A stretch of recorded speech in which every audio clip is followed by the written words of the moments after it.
talk to Howard TV. They got to cover this. I have been invited to speak at the Connecticut School of Broadcasting. You're kidding. Well, you're an alumni. What are you, the graduation speaker? Well, I don't know what the hell's going to go on, but it's only a 2-month course. But are you going to do it? Oh, yeah, because I said to Doug, would you be into that? He's like, yeah, so for Howard TV, it'd be funny. That's great. You know, I went in June of '87. It's 20 years. Yeah. So I graduated in June of '87. So I'm going to get the details and I'll go. You're probably their most successful alumni. I mean, think about it. Who else is there? I'd been on the show for... Who knew a court-ordered visit Absolutely. to the Connecticut School of Broadcasting would turn out their most successful alumni? He enrolled to stay out of jail. Yeah, I mean, the only way this guy got out of jail was to go to Connecticut School of Broadcasting. This is, and again, this story is obviously a compliment to you and Robin and Fred and everybody, but this guy, I had been on your show for about 6 months, and I went to do a set of stand-up at this comedy club down the shore, and a kid who I was in my class was just at this point in his life trying to get into stand-up. He came up, he introduced himself to me, and I said, yeah, I sort of remember you, man. He goes, dude, you're on the Howard Stern show.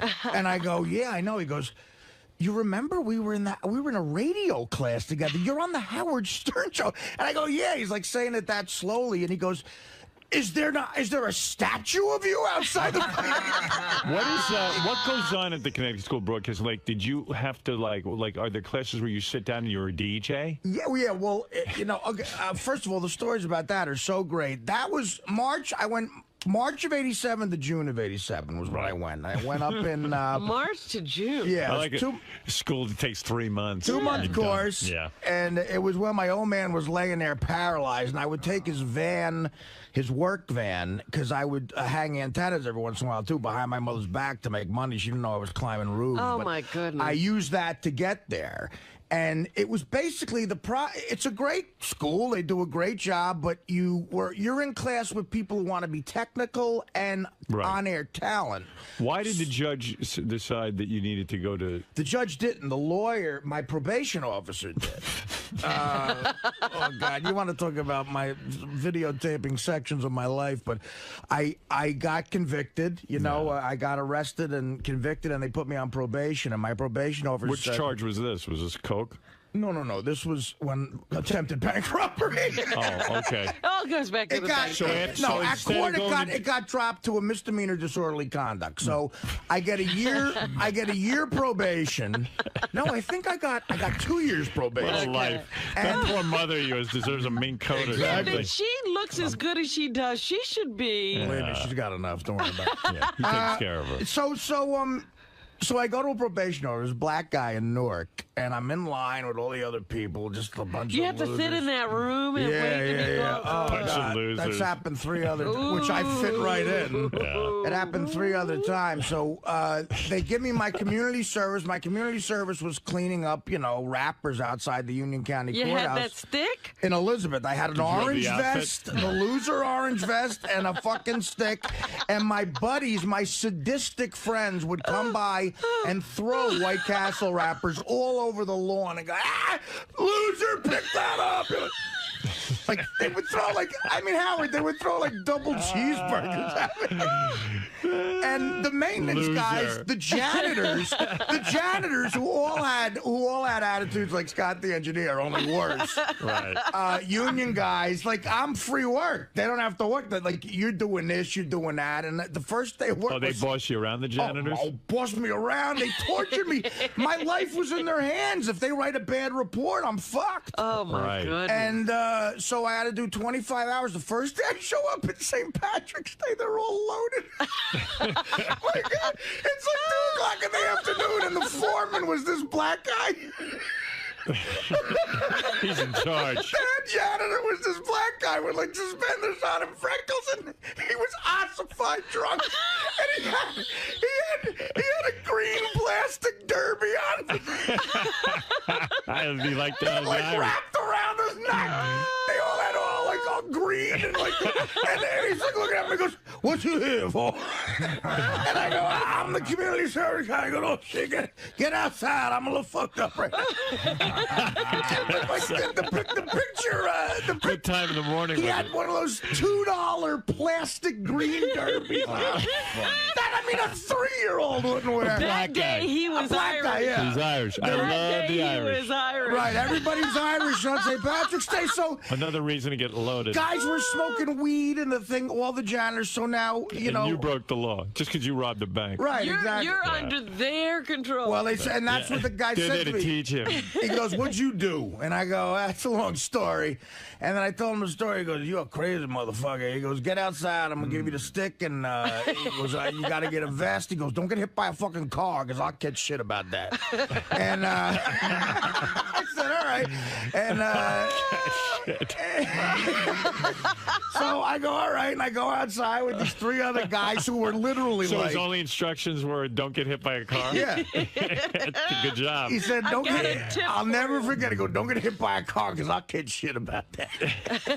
Nice guy. And there was another guy with a speech impediment who would go out and get the breakfast. Yeah. And I'll never forget, there's another black guy, and he mispronounced my name, and he would yell out in the morning. He was trying to say Artie breakfast, but what he would say was, and this haunted me for years, he would always go, "Artie breakfast." What a scene. It's like, I don't want to laugh in his face, but like, "All right, breakfast." Wow. So after the first day, I'd make the mistake of telling my fucking buddies Oh, what they I'm all doing. dropped by. Oh, they all came by, and like my friend How long 70. did that go on for? I did 25 hours. So when I completed the 25 hours, I had to go back to the probation officer. And I go in there, and he goes, "You're going to have to get in front of the judge again. And, but you need to," he goes, "Dude, you have nothing in your life. You don't have a job right now." I was getting paid under the table, and my father's business, I was doing that secretly. And he's like, "You have no job. You have no college credit. You're not in college. A judge is going to really get pissed. He might give you another year. So you got to get an activity." And, you know, as a big fan of this show, I heard the Connecticut School of Broadcasting. I called up, and the guy was so nice. I told him my situation with my old man. I told him I'm broke, and he gave me a scholarship. What? Wow. They were so nice to me there. So he gave So me you got to go speak. the whole thing. The whole thing cost me. The whole thing was $3,000, and he gave me like $2,000. So I had to come up with another $1,000. I got like a payment plan, and I had to work it off for a few years, but it was no big deal. And the So school. when you went in front of the judge, you said, "Hey, I'm going to Connecticut School of I Broadcasting." said, well, my and he lawyer- looked favorably on that. My lawyer said he's in school right now studying broadcasting. And so I would go there and The young man is really straightening out his life. meanwhile, The judge is thinking Northwestern University. Right. Yeah. And No. you're at Columbia. one look at me, he School of wasn't thinking Broadcasting. Northwestern. School of But that was at the height. I mean, that's what I started to get into, you Young guys. man's going for higher education. That's in March of '87. March to June of '87, when I got into you guys in a way that was like, and me, about 5 of my buddies, it was crazy. I mean, we listened to you guys. It was a religion with us, and I would go in there influenced by you. I was the first generation sort of influenced by you, and I'll never forget. At the end of the course, you had to do a DJ thing on the air, Right. And the whole class is listening, and there was a deep voiced DJ guy from like Connecticut, Yeah. and I introduced a Run DMC record, and all I said was, there's 3 Negroes I'd like to party with. That's what I said. Right. So some people giggled and everything. The guy goes, "Whoa, whoa, whoa." He goes, "What are you doing?" I go, "I'm just trying to be funny." He goes, never say anything racial on the air. That's ridiculous." And of course I went, "Hey, Howard Stern does it. He's the best there is. He's my hero." He's like, "Listen, this came out of this guy's mouth." He goes, Listen, asshole. Howard Stern is not going to be around in a year. It's the professor. He goes, "Howard Stern is a flash in the pan." He goes, "He's not, I mean, come on, don't do that. You want to make a living in this business, right?" So I said, "Yeah." So I got through, I graduated, and you go to their job placement program. There was one job available in Wyoming. Oh, right. $150 a week, and but I got a degree, and the degree helped me get out of. It's funny. I would have applied for the job in Wyoming. Yeah, that's what we did. I tried to get a job. It said DJ needed every week in Billboard magazine. Right. The same ad appears. I'm sure it's still there. They still need a DJ. DJs needed in Alaska.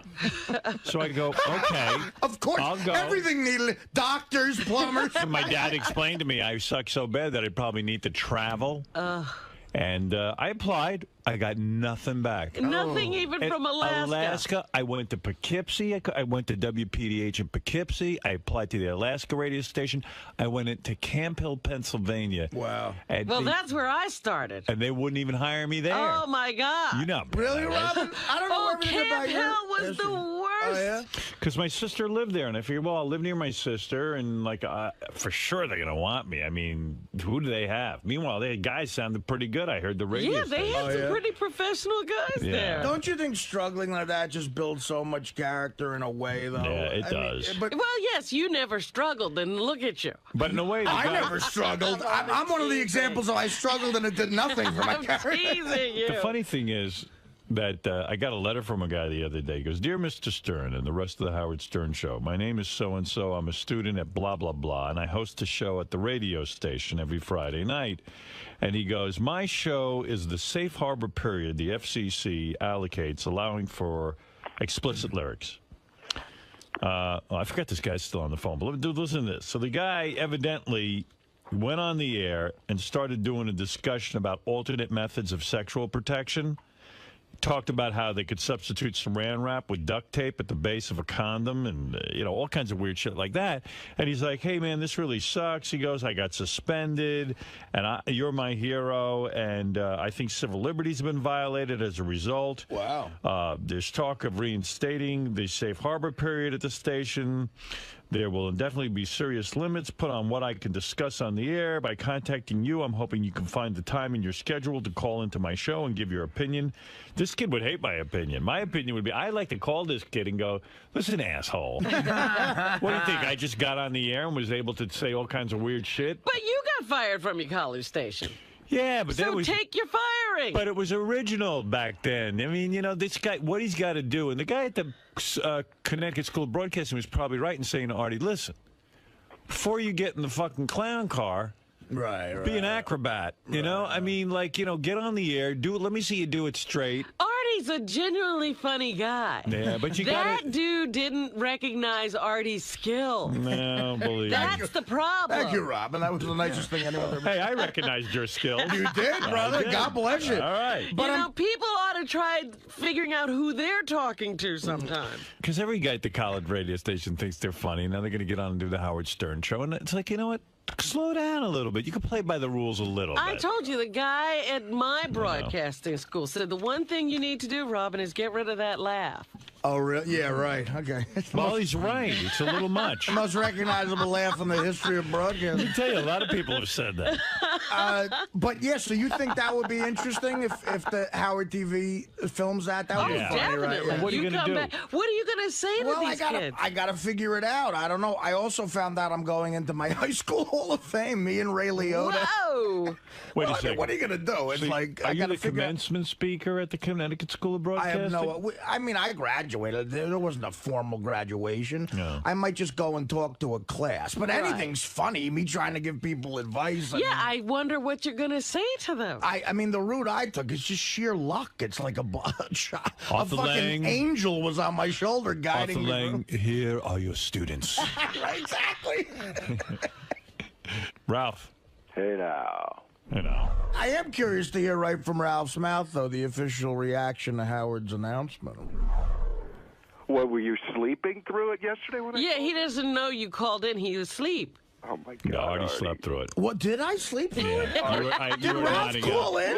Yes. It was later in the day. Are you kidding me? I'm not kidding. It was I after swear- 8:30 when you're sleeping. I swear to God, I don't remember. You had Ralph just finished calling. 2 cupcakes and your sugar high You was were taking crashing. a little nap. I gotta stay away from those Artie, what are cupcakes. you doing, man? what am I doing? I'm doing obese living. No, but you're sleeping during the show. I mean, like this, like it's kind but of it's okay. insulting. Then it gives me a chance to like kind of jump in, and then It's Artie so wakes funny. up, and it's kind of a nice dynamic. You don't Wait. mind, Howard? What? No. Wait till you see Artie climbing off that little couch. It's Right, the yeah, best. I mean, you talk about Howard TV. This guy earns his living. He's laying on a couch while we're in commercial break, and our commercial breaks are 3 minutes at That the is most. funny footage. Ooh. Then I wake him up to come back in, and he can't get up off the couch Is he like a giant bear, like turning over? yeah, well, his Exactly. belly too, like he was in the sit-up position. Oh yes. What is this? It's you. Oh, it's me. Okay. Artie's asleep on the couch. He was sleeping in here. Didn't you hear him snoring again while we were talking to Bubba? You know, we were just talking to him. We're like, what does he do the rest of the day that he's so tired? I mean, Look, there he goes. he can't even get out of the Get bed. on that thing. Let him just sleep. For once, I didn't do it. Look at this. He was dead out. Sorry, Art. He's like a pregnant woman trying to get off that couch. Artie. What is going on with you, man? Art. I'm just so excited for you. Artie, what's going on with you? Nothing. What are you doing the rest of the day? You're so tired. It's like a bear. You don't do hibernating. anything. What is Doug? There's a bed set up if he wants to take a nap. You want in to the studio. sleep near the microphone? What's going on with you, man? You're so tired. You're asleep. What'd you do yesterday? What's going on? What's this? Yesterday, Is it the cupcake thing? Because you're eating so many that they're like the sugar is bringing you up and Well, now I you're think I crashing? can't believe that. the weight has a lot to do with it. Is it the brother. weight? Man. Do you walk around all day tired like this? Yes, I'm tired. I am tired all the time. Wow. Dude, this is serious. You were out unconscious on the couch. What And, do we I mean, need to do? and even during the Ted Nugent thing, you look like you're going to pass out. There were times And I he's love Ted. breathing so loud, Look at him. Howard, I can't hear the callers. Oh, look at that. How do you disturb a guy? You guys feel sorry for deer? Look at me. We're evil. Look at Artie sleeping on the couch. He's so blissful the way he hugs that pillow. Look at him. Now watch you trying to get up.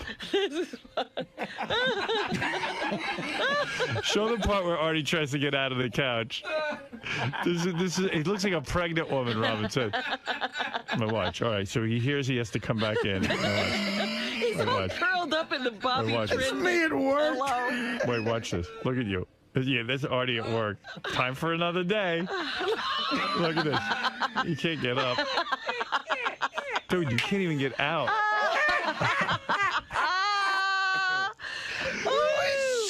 What is going on with you? Look, What's going on with me? Look at this. You you fall fell back. back on the couch. I just what was what's that move? going on with me? I don't know. You can't get up? Are you in pain? The schedule's rough, man. We always try to come up with new and fresh ideas. Right. And somebody, and I don't know who, and I wish I could give them the credit, said they had a good idea. That what we're going to do when I have my bachelor party is that one lucky serious listener. That was my idea. Okay. That was your idea. Okay. Are you sure you Well, didn't do no, this because for but Richard? watch how no, but Wait, listen to me. maybe, but watch how it came back to bite me. But listen to this. Listen to this. So Sal sends me an email, says I got a great idea. One lucky listener should win. They have to do something really outrageous to get to go to the bachelor party. So then someone else wrote. Doug Goodstein. Doug Goodstein wrote, you know what? We should make Sal have to do something really outrageous because To get to the bachelor he ain't party. going to no bachelor party. So Sal's freaking out now. I'll call Richard, ask him for an idea, and I'll see what I can come up with. You know, it's a shame you would never be at my wedding. Hey, it's a shame you're getting married, so touche, cocksucker. Why do you care? Oh, what do I Oh, care? he cares a lot. I care. What do you care? Why do you care whether I get married? Well, it's not. I'm real happy for you and Beth, man, because you deserve it. Why are you and so angry? I'm not angry. I'm glad you deserve it. You know, I think it's I still. deserve it. what? I deserve You what? deserve the happiness. A life of pain? That's Well, what you're saying I'm going to have. That's what you've been saying for 15 years. Well, you I might grew up be on right. that. That's right. But why are you obsessed with me getting married? Well, like You've been on a mad tear. Well, like the fans say, it is hypocritical, but hey, people change, things change. You change your nose, you change your chin, you change your marriage ideas. So. I didn't change my chin. Yeah, they change the fat underneath it. Right. And so, believe me, you might need that instead of that disgusting goatee.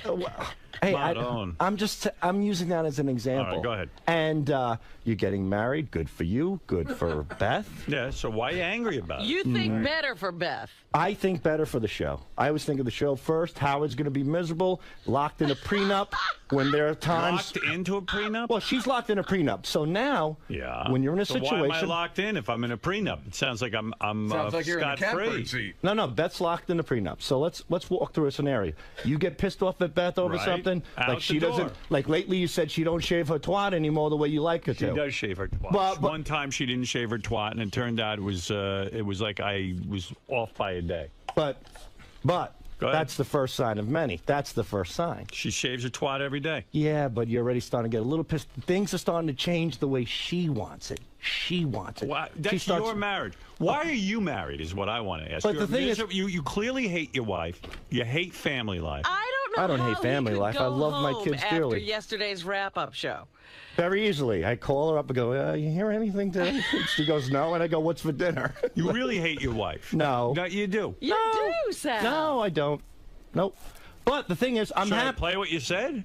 What's that? Should I play what you say about her? Well, you can play what you want. I said it. Clearly, your anger is at her. I have anger. I think I can't communicate with my wife. So the times she won't blow you. She won't give you sex. I understand what you're saying. Why don't you play that train sound effect? You don't feel she's not a bad idea. She's not in the shape you want her to be in. She's losing weight.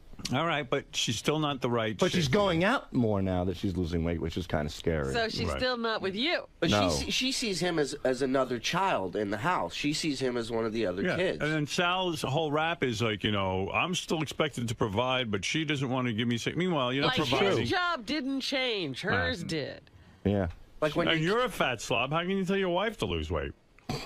Dude, what are you putting this on me for? You're the one going into this club of misery. Okay, if I'm coming into the same club as you and you're so miserable, why don't you get out? It's not that I'm completely miserable. The thing is that I have a tough time communicating with my wife. So the times that I get to talk to you and people around here, I let everything out. It's almost like therapy for me. You don't see an enormous problem there in your life? I mean, well, I think if I unleash that at home, obviously it could lead to a divorce, and I don't want that to happen. Right. I mean, you hate her. No, I don't. You don't like her. She won't even kiss you. She doesn't want you in the bed. You were sick, and she put you in a private room like a dog. Like, I mean, That's dude, true. There's nothing you like about the woman. Why are you with her? Name 5 things you love about her. You can't. My clothes are clean. The bed is clean. The house is clean. And as they said yesterday, you're describing a good maid. Right, who takes care of my good children. So go home and tell her, I'm miserable. I want you to be happy and me to be happy. I got to end this nightmare. There has to be some changes. And do you know of any maids? Well, bring her in and talk to her. I don't know. She'll leave it on at home. No, she'll like another kid in the house. I mean, that's that's the way she sees it. Like I talked to her backstage at the 𝗦𝗁𝗄𝗏 show, and I think she loves Sal, but at the same time she's disgusted by him in many different times, and like the pranks he does, and he's what. You were running around backstage, smacking people on the ass, and and it's like going you're to drunk. the booths. Dude, when Sal gets I drunk go to the backstage, booth because I don't get any action. You know what I'm saying? Does she know you go to that? And she's okay with it? Women are grossed out by that shit. No, it's all. It's all. You can't tell your I wife really you're don't go to doing booths, that. Fred. I do that for the show. Come on. Okay, good. Just checking.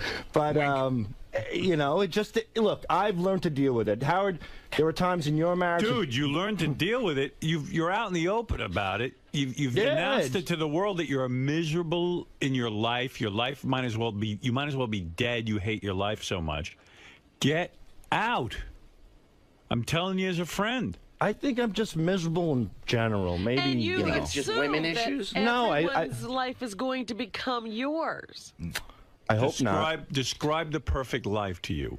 What would your perfect life be? Single, fucking lots of different girls? No, you know, Married fucking lots of girls? perfect life is like when I go to a lot of these comedy shows, I see a lot of great wives that are by their husbands and they're drinking with them and they're rubbing their back while they're talking to me. Who's and that? A lot of couples. Comedians or no, fans. fans. The audience. There's a lot of women that come up to me and go, look, I love my husband, and I see it, and it's really nice, and it's really nice to see a guy who, you know, he's got those ripped up hands, and you know he takes care of his family, and his wife's there, and she's just supporting what he likes to do. What I like in my life is I just like maybe a little more respect. You know, when I walk through the house, I get no respect. When you walk through the house. I walk through the house, first thing here is take off your shoes, you know, help Antonio with his homework. Wipe the kiss makeup off your cock. Chili, please. It's like any house in the Midwest. Wipe the kiss makeup off your cock. That kiss makeup, that kiss makeup on my cock has put my kids through college, you fucking. Sal and I were talking off the air yesterday, and one of the things we talked about is he was telling me they're not getting any respect thing at home. And it's a weird thing because you do want your wife to support you, especially in front of the kids. So he was saying that he was talking to his kids about using foul language, right? Right. And he said to them like something like, Stop dicking around. Stop dicking around. And his wife then scolded him in front of the kids. She's like, you have the nerve to talk to the kids like that? And you can't undermine your husband in front of the kids. That's a bad thing. Yeah, that's right. But she does have a grown child, you know, so you know what I mean? You don't know what So I don't know whose side to take. Yeah, it's just that you're such a fuck up that she feels like she's married to a child. You know you are. You fuck up everywhere. You are. You're a fuck up, right? Why don't you just hang a fucking noose right in the middle of the place? Are you a Let me fuck do up it. or not? I guess to a certain degree, yeah. But all right, so she doesn't know what to do with you. Okay, so you're not cut out for this. So get out. I don't want to get out. I'd rather have a wife who supports what I do. And but she doesn't. She's never. She gonna does. support I mean, you. she puts up with it. I guess. What can I do? She's never going to massaging your shoulders at a comedy. Never. I know. Right. Sal, as much as you claim that she's different since the marriage, you're not the guy she thought she was married. She says it every day. Right. You're not Prince Valiant. You took your vows. Like you said, you said, vows. Like, I could put up with her, but when you took the vows, you loved her. You didn't say, I want to put up with this woman as best I can. Yeah, and she's young and beautiful. She could find a new man like that. Let her go do it. Somebody else will be the daddy to those kids. You know what? Sal's a popular guy on the show, man. Sal could get hooked up in 2 seconds when he's single. He could. And you can find chicks that'll clean the apartment or whatever. There to support the real Sal. So you're attractive. Hot. Sal, I gotta tell you, you guys are worse than my friends. Me and you are very much alike, and I'm being dead serious because I think you're a funny guy. I think you're a talented guy. I think you're smart, but you're a maniac. You're a fuck up. And I mean, Sal, Look who's telling you that. And I am too. I realized, you know what I learned from the 4 years I was with Dana? It's the longest relationship I ever been. If I got married, eventually I would fuck up like days into the marriage, and she'd be yelling at me too like I was a kid because I'm a big fucking maniac. But, now, why did you scream at me when I called you a maniac? well, because I'm allowed to do it. I don't know. You know what? I don't need another broad calling me a maniac, Robin. Only maniacs can say maniacs to each But I'm saying, do you understand what I'm saying? All right, Sal. But you have kids, and that's a hard thing. He's got beautiful kids. You can't get divorced for a while. Give it a week or something. Better to be divorced than to be at home sitting there miserable. I mean, he's just miserable. Is any of this? How much of this is shtick? How miserable? Zero. Play the clips of her yelling at me, Howard, if you want. What page is that on? On your page in pink, I think. Yeah. What is this from? God, this is Christmas time. I'm trying to take a family picture with my wife and the kids and the dog. This is brutal. Say cheese. Ready? Cheese. Yeah, he's looking up. Hold your face normal. Don't hold the dog's ass in the picture. We do not want to see the dog's ass. I'm not kidding. Do I sound like a maniac? Ready? 1, 2. No, they're not ready. Stop taking the picture. They're not ready. All right. I'm taking the picture. I'm saying cheese, cheese, cheese. Nobody's looking. Everybody looks like a mess. I mean, it's unbelievable. Yeah. My point is clear, though, right? Okay. Where's that dog? Did she go upstairs? Yeah. I thought it just pooped. I don't know when it pooped under the tree. I just found it. It had to poop sometime while we were eating, I guess. That's one. Dude, all you gotta do is... I'm holding the baby. Well, what does that mean? You can't bend your legs because you're holding the baby? Is that what that means? Explain it to me, because I'm baffled. I'm holding the baby. Imagine if I was holding the baby all day. I can't do the laundry. I'm holding the baby. Christine. I'm holding the baby. I can't wash your underwear. I'm holding the baby. So I'm sorry. I can't pay the mortgage because I'm... Obviously, you went through this on the first two babies. Oh, wait a minute. Did you hear what she just said? What'd she say? Oh, I can't.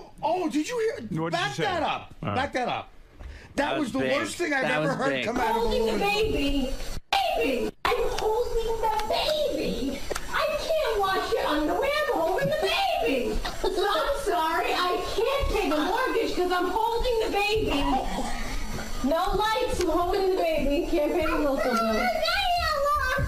That's Well, I'll tell you what I can't pay the mortgage. I'm holding. You know what I couldn't do? That is. She asked me to raise the shades on it, but I was just like positioned with the baby, and I just couldn't get to it. Right. And that's it. There you go. She went through a laundry So list if of all anybody the ever things. wants to question the shtick of my life, play that That's on a loop hurtful mode and thing. blow your brains I'm out. on your side with that. That's a hurtful thing to say. I can't pay the mortgage. All right, hold on a second. Who you on the phone with? My mother. Who? Guys, take it easy. Calm down. Everybody calm down.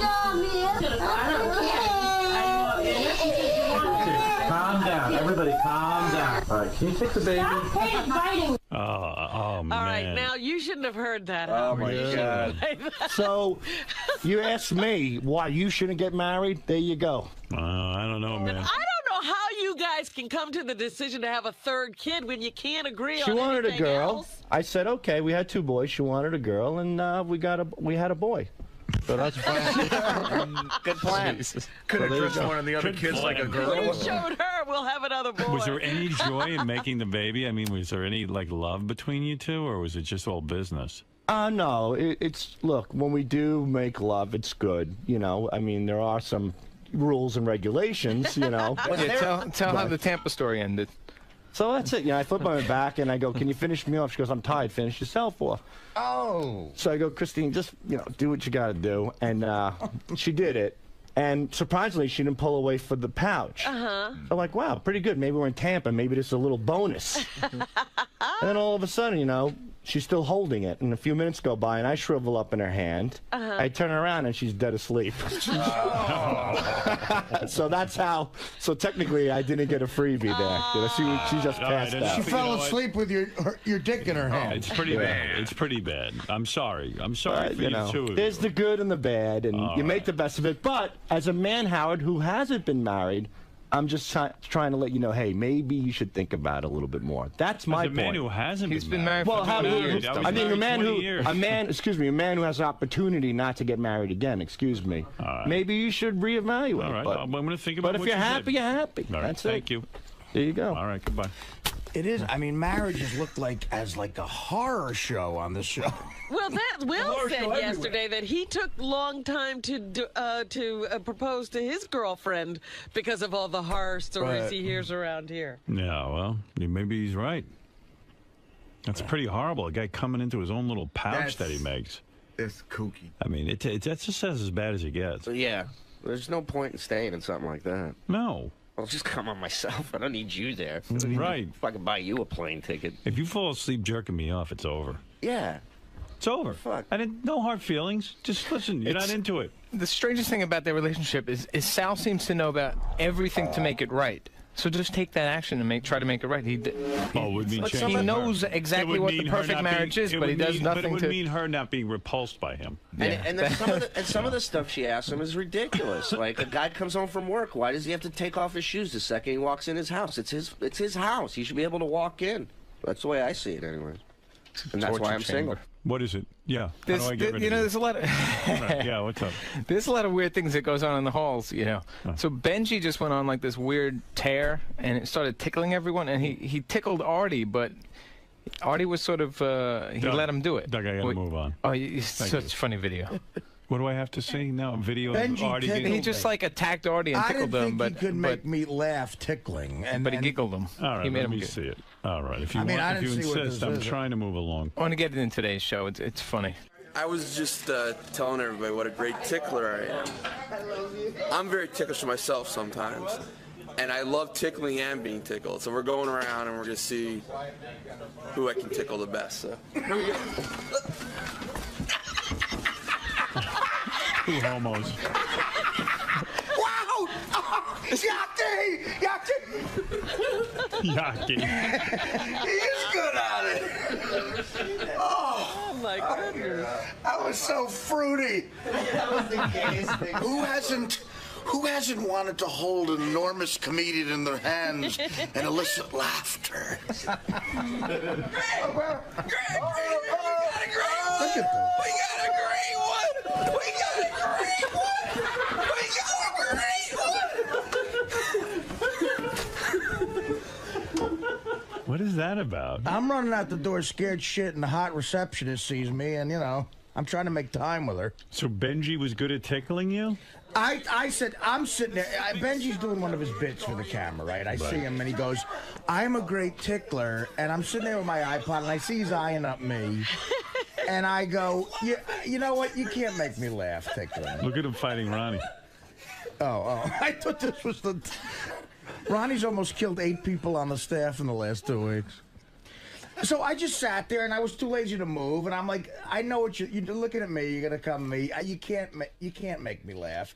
And he ran up, and sure enough, the fucker, I was laughing. Wow. He tickled good. And, did you like it? I mean, I wasn't turned on by it. But you want him to do it to you again? No.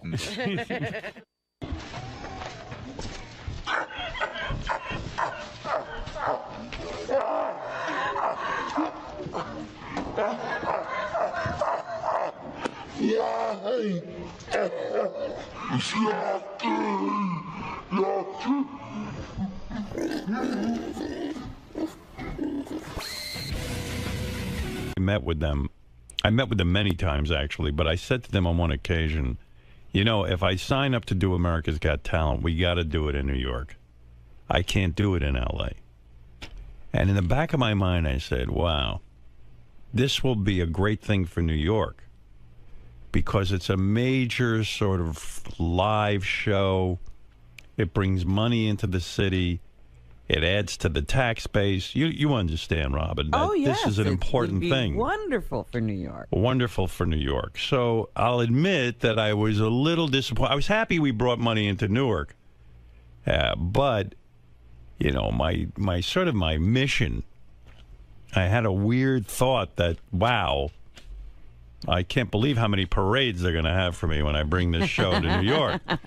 Because all of these shows take place in L.A., and L.A. is the center for all of this stuff. And the fact that I was in a position in my life that somebody wanted me enough that they'd move the entire production to New York was maybe the greatest thing ever. I mean, it was a wonderful thing for NBC to even consider doing that. I mean, think about it. It's crazy, really. Yeah, to change the show's location? I was so honored by, this conversation I had with Paul 𝗵𝗿 and Meredith R. and these other people that I was moved by it. Can you imagine, for me, a shithead from Long Island? Well, Robin, you've said it. They all say it. Do you have to say such nice things about yourself? You know, honest to God, it was really quite something. But that boy standing in the corner, being ignored by everyone. Not everyone. There was one person who paid attention. My mother, and she wouldn't get away from it. Yes. Yeah, well, anyway, it was really quite something. And I said, you know, gee, this is a great gift for New York. So I was quite proud of myself. Of course, no one else really noticed.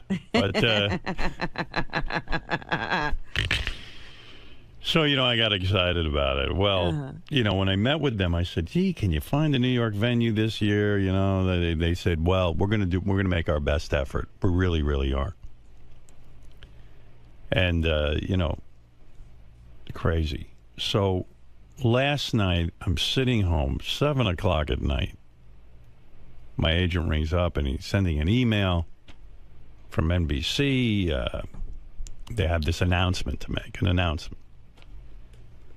So, yeah, exactly. So my agent says, you know, hey, why don't you let Howard make the announcement? There's an announcement to be made about the location. Why don't you have Howard make it? Because, A, Howard's from New York. B, this really means something to New York. And you know what? It's always a little more exciting when it comes from Howard. You know what I mean? Mm-hmm. You know, it's a good thing. So I said to my agent, I go, why is everything last minute? Why can't we plan something like this? Let's make the announcement some sort of interesting way. He said, well, yeah, I agree with you, but, you know, what are you going to do? And so it was top secret. I was afraid to even tell Beth last night. Really? Might get out. Yeah, like who knows? She might accidentally say something to someone. And, you know, I'm guarding this secret. I've been guarding it for months, you know. Oh, my. You knew this for months? I knew that this was in the planning, but then they said it wasn't going to happen. At one point, they even told me I have to pay for it. So, I mean, yeah, don't think I'm joking. Oh, my God. So, yeah, well, you know, there's no end. Every job you get these days. Yeah, everyone wants me paying for stuff. This is what happens in the newspaper when they inflate your salary. Anyway, so, believe me, if I could, I'd do the whole damn show from my apartment. You got a facility. Yeah. Well, kill the music for 1 second, please. Thank you. So anyway, going on with the story, I'm like, oh my God, here's the announcement, and I'm going to get to make the announcement. I got to keep it super quiet. And then there's a coordinated effort. NBC saying don't make the announcement till 7 o'clock because we're going to press release it. Embargo. Blah, blah, blah, blah, blah. Now I'm all excited that I get to make this announcement, which is part of my dream to bring revenue to New York City, blah, blah, blah, blah, blah. I love this city. I love the mayor. I love the governor. Blah, blah, blah, blah, blah, blah, blah, blah. I'm planning my speech. Even when you don't love the mayor, you love the city. Right. No, I love the mayor.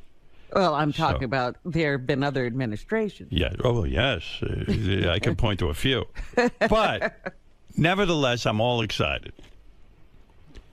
So I come in this morning, and I had to include Gary in this because he was helping me coordinate the announcement. And Gary goes, Jesus Christ, I got that memo late last night. I didn't understand that. I go, no. This is all going on last night. Oh, my God. Robin, carrying on with this memo, top secret, don't ask, right? This is crazy. And me, because they're a network, I figure they are under control and they know what the fuck they're doing. It sounds like this is our kind of organization. Oh, worse. We might be more organized than NBC. Honest to God, I've decided. Oh my goodness! You know with the fiasco and late night and mornings, and you know it's just crazy. So I go now. I know why. So I go. Oh, okay. This is great. I'm keeping it quiet. So I get in this morning and I said, well, I'll tell Ronnie because Ronnie does secure. Now in the morning I can tell him. Ronnie works over at America's Got Talent with me. I'm going to tell Ronnie, and I'm going to tell Tony, the hairdresser, because she works there with me all the time. Right. I said, look, I got to tell you something, the two of you. I'm not making the announcement till 7. I'm letting you know early. I haven't told a soul, but I'm going to make this announcement this morning. And here's what it is. And Tony goes, oh, yes, it's in the newspaper. Yeah, this is it. I go, what newspaper is it in? Go, the Daily News. Oh, jeez. So I go, no, it's not, because I have the Daily News. I open the Daily News, my Daily News. It's not in there. She goes, oh, that's interesting. And she opens her Daily News, and it's in there. So mind you, what? Somebody gave this to the Daily News over there. They're carrying on. And they got it into some of the editions. And they so didn't care that they only put it into one edition. They didn't even put in the other edition. So, again, I'm thwarted, and I feel foolish. But anyway, what can I tell you? Well, nobody would know that all of that went on. Well, except for you telling us. Well, I'm annoyed. But anyway, the exciting news is, it doesn't take away from the fact that I'm excited. The exciting news is, are you ready, Marianne? Howard, I'm dying. I don't have no newspaper here at 6:30. Is it Radio City Music Hall in New York City? Or is it in freaking Brooklyn? Radio City Music Hall. You're kidding. No. Oh, my God.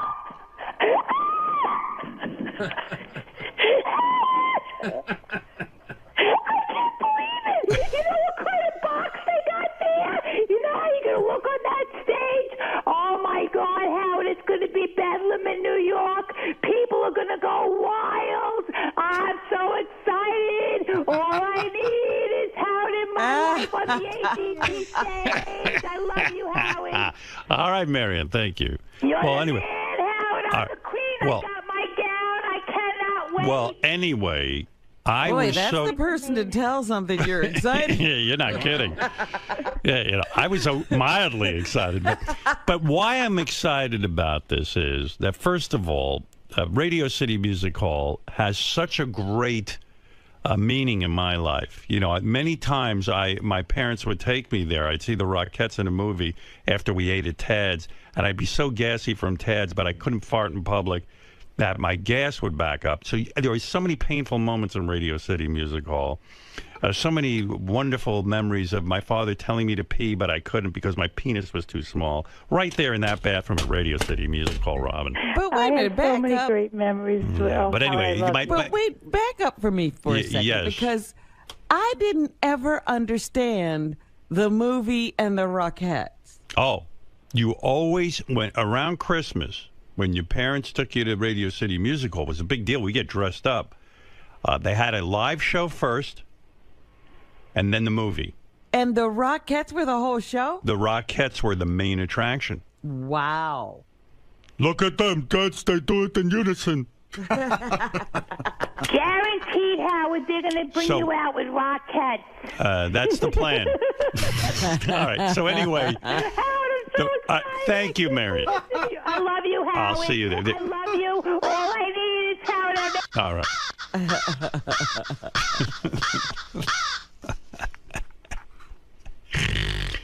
Anyway, the reason I got excited about this is it's very different when you do a television show and they go live from New York as opposed to Newark. And live from Radio City. Radio City. It's such a legendary place. And I even said to America's Got Talent, I said, there's going to be such a run on tickets because people love to see a show.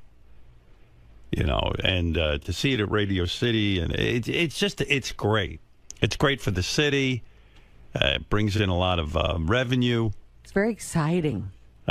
Very exciting, and I know it took them forever to put the deal together, and not to really, in all honesty, the guys at NBC did a beautiful job because. Were you the holdup, Radio City? Well, Howard Stern is going to be on our marquee. Yeah, I think they were concerned that I'd be there. I think in order to make the deal, they threw me out. But I know what a difficult deal this was to put together. And I believe it involved the governor's office. So don't ask. It's a whole thing. Everybody got involved. Yeah, I don't know the whole story. I guess it is. Where is the press release? That takes up a lot of time, doesn't it? Having your set at Radio City Music Hall. Yeah. Oh, it's crazy. It's really great. And can you imagine the fans here in New York going nuts with the tickets and the whole thing? It should be really, really great. It is one of the most historic venues in the world. And let's see what Paul said. There are a few entertainment shrines in the world that are as venerated as Radio City Music Hall. He used a lot of big words. Venerated? Yeah, well, that's how you get to be the head of late night.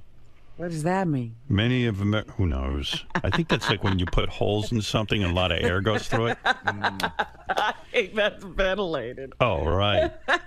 Same difference. Many of America's greatest performers have graced this legendary stage. Now AGT will have the rare opportunity to discover greatness in this renowned venue. We're delighted. The 8th season of America's Got Talent will come from New York. blah, blah, blah. We applaud Governor Cuomo and New York legislature for developing and advocating programs that attract investment and create jobs for New Yorkers. Said Rick Cotton, Executive Vice President, General Counsel for NBC. Let's see. Today's announcements for the proof that New York is becoming the place to be for film and television industry, Governor Cuomo said. See? Oh, the governor's coming. Yeah. Well, that was my dream. Well, let me say, I will ask something here because I'm reading now what was in the Daily News. Thank you. And it says that it's due to the Jimmy Fallon tax credit? Yeah, well, I think that NBC wants to move the Tonight Show to to New York. Right.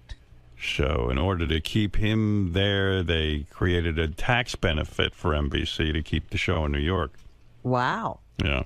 I hope I'm saying that right. I mean, what do I know? I mean, that's the worst kept secret, too, that Jimmy Fallon's taking over the Tonight Show. It's a done deal. They've already made a law in New York. Here, look. Jimmy Fallon closes NBC Tonight Show deal. Seth Meyers eyed for late night. It's already a done deal. Where's Jay in all this? Jay's out the fucking door. They're not even talking about it. Last time. If I'm Jay, I'm going to Fox. Last time, remember, they would say, Jay will still be in the mix. Now there's no even in the mix. Do you imagine Fox just takes Jay and then they have the #1 late night show? Is that possible? What? What? Sometimes those things just don't work out. You know what I might do? I might let Jay warm up the crowd for America's Got Talent this summer. That would be so funny. Hey, everybody. Hey, here comes your judge. How it's doing? All right, when the judges come out, you're going to stand up. Isn't that great? Let's practice. All right, we're going to practice now. Everyone say, you're going to Vegas. Yeah, Vegas. Everyone practice the chant.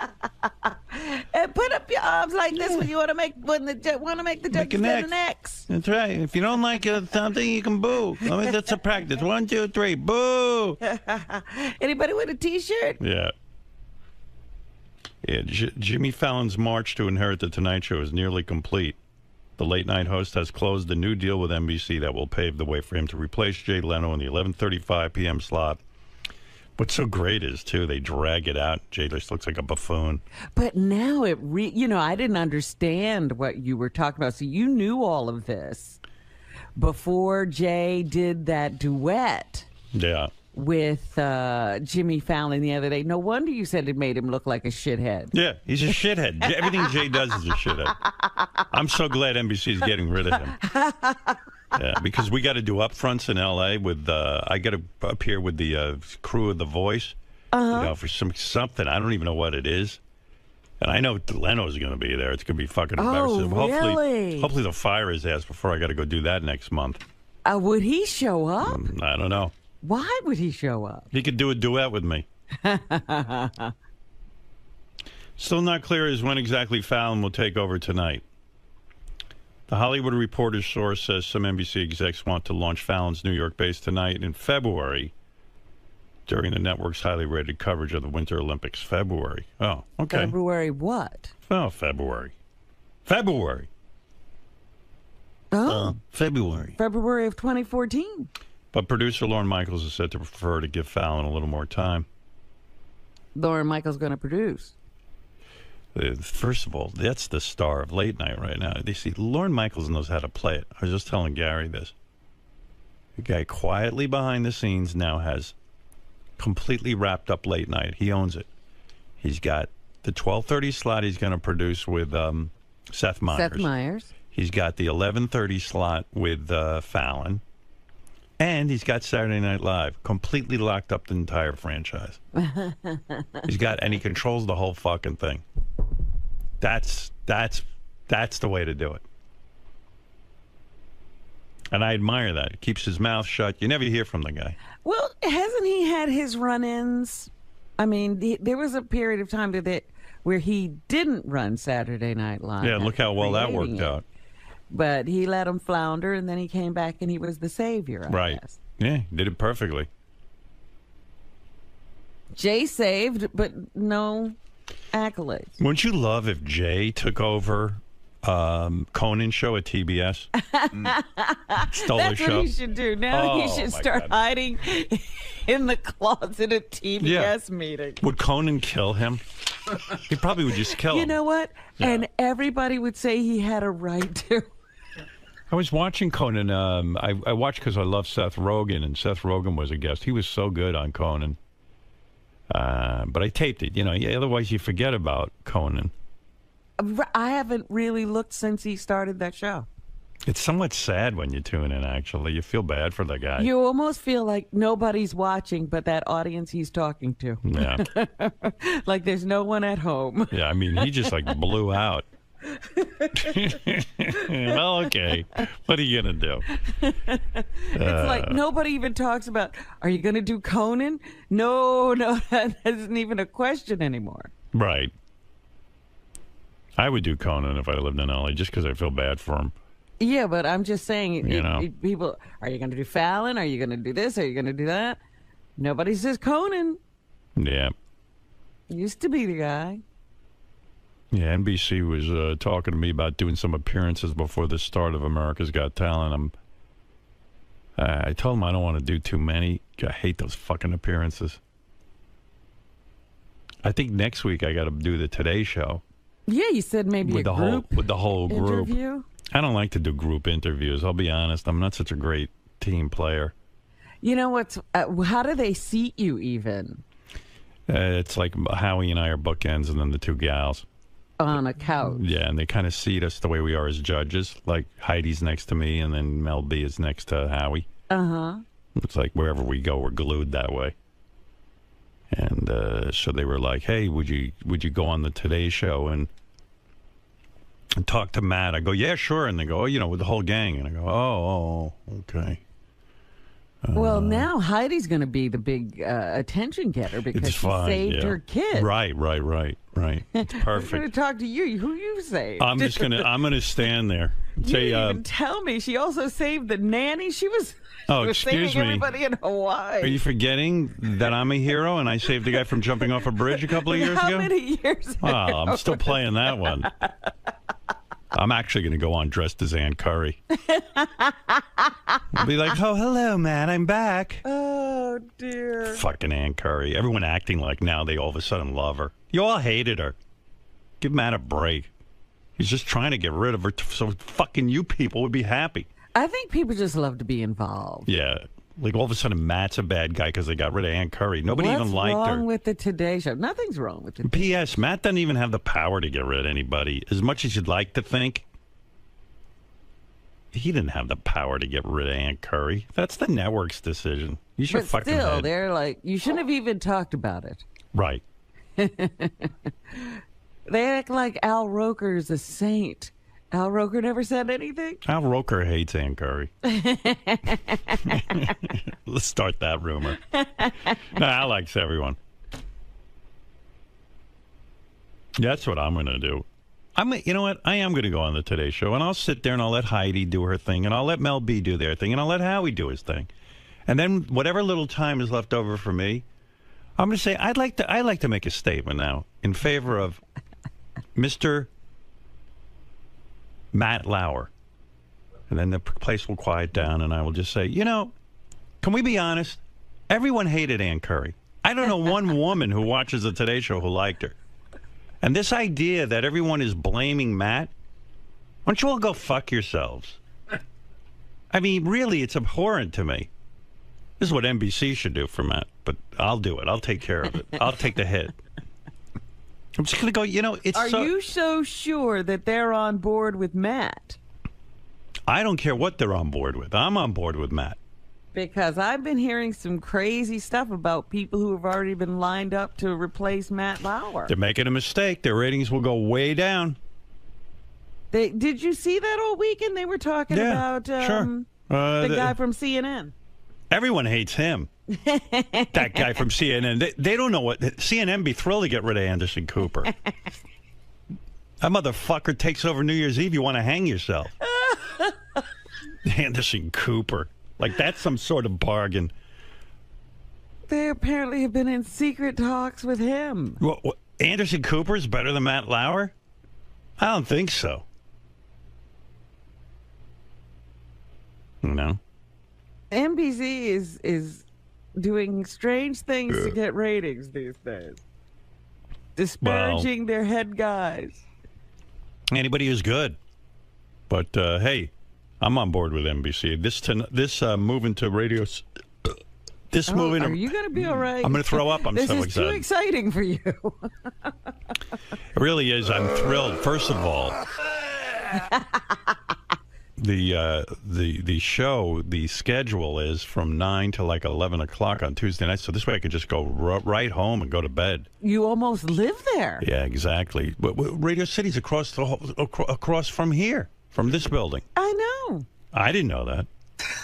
I know you know that. You didn't know? I just learned that. But look out the fucking window. Maybe I know something. Ronnie just said to me, we're right next door to Radio City. I go, no kidding. You're across the street. Oh, I didn't know that. I said, is there any way I can get there underground? You're so funny. You're right in the neighborhood, and you probably said, I wonder how you get there. Well, how do you get there? Same way you get here. Yeah, but I don't know how to get here either. I still don't know this address. Oh, my and I'm not joking. You don't know where we are. If somebody said to you, where is your building? I know it's the McGraw-Hill building, but I don't. Where is it? I don't know. What street is it on? What I say is it's in Rockefeller Center. And what street is it on? I don't know. I told you I don't know. It's on... How would I know that? 6th Avenue. That would mean I have to actually open my eyes when I'm in a car and look at something. And between what and what? I don't know. I know 6th Avenue, maybe? Well, it's on 6th Avenue. Oh, it's not between 6th Avenue? Can you picture? That's pretty good. That's Is it like 47th Street? No. What is it?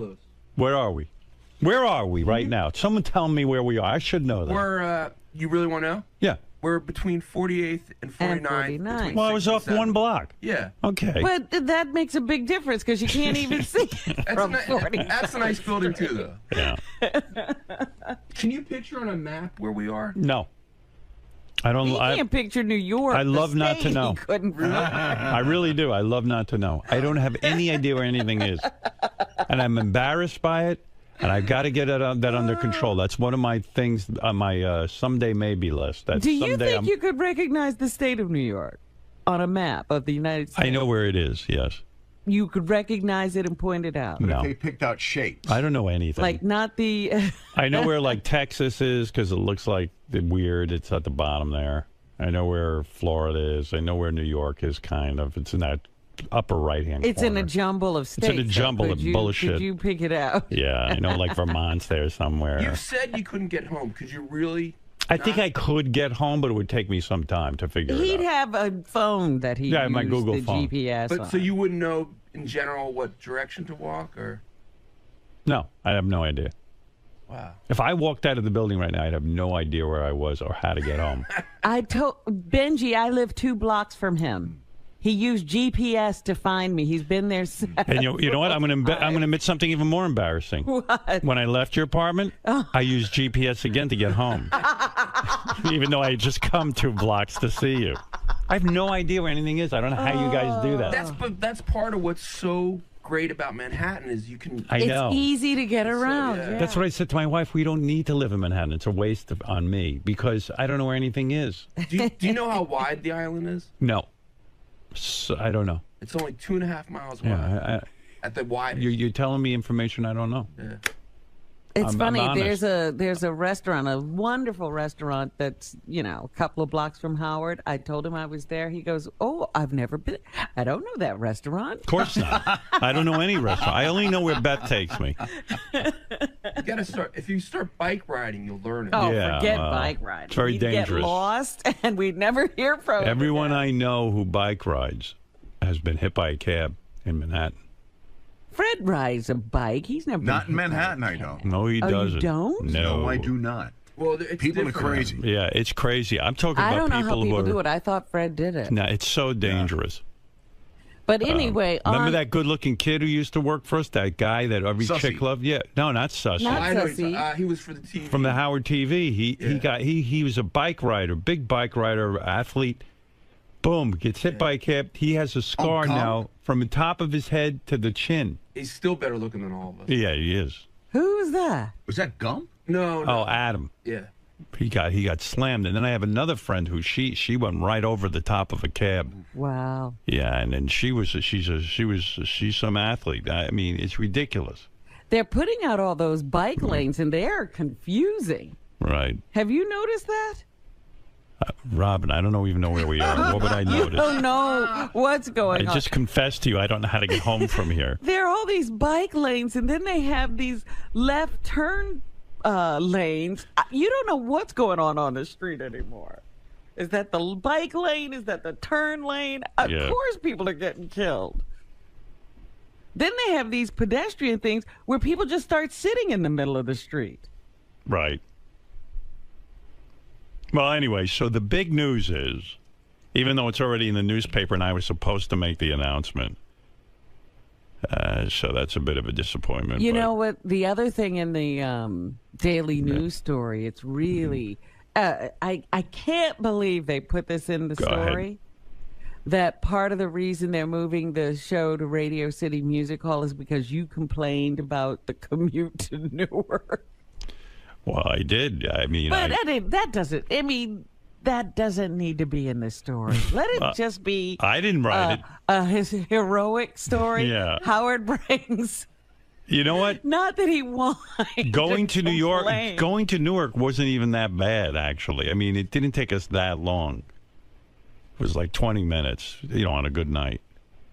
But I'm thrilled about this. This is just exciting. To me, it's exciting to walk into Radio City to do a network television show. I think it's great. Yeah, it's just that's like you took a shot at Newark instead of this is just a great thing for New York. Right. No, this is a slam dunk home run. Gets me totally psyched up about the show and doing it this year. Can you imagine? And what are they going to say live from New York? Hey, or Radio City Music Hall. Right, live from Radio City Music Hall. Everyone's excited about it. And so, especially for our fans, this summer I'll see you in Radio City Music Hall because, that'll be fun. That'll be nice. Ronnie, I just found out that the Radio City bit is being added to the Daily Show. That's seriously why I'm here. What about? I just want to know if that makes things a lot easier on you. Yes, it does. It makes life a million times easier for me and for him, for Mr. Stern. He can be home in 5 minutes. He doesn't have to worry anymore. Given the fact that it's so close to Sirius. Yeah. Will you walk him over there? No. You're still going to drive? Won't it seem kind of silly? What are you talking about? Going from Sirius to Radio City. I imagine there's going to be some days where he's going to have to go from... No, he's not. What about a dry run? It's at night. What about a dress rehearsal? It's at night. It's at night. That's another thing. Where are you coming from with this? It's at night. It's at night. It's at night. Say that again? It's at fucking night. So Get out. What do you got there? Get out. What is that? All right, I'm leaving. I'm leaving. I'm leaving. I'm leaving. Get out. I'm leaving. Get out.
This is the best of the wrap-up show. A recap and behind-the-scenes look with John High and Gary 𝗏𝗏𝗏𝗏.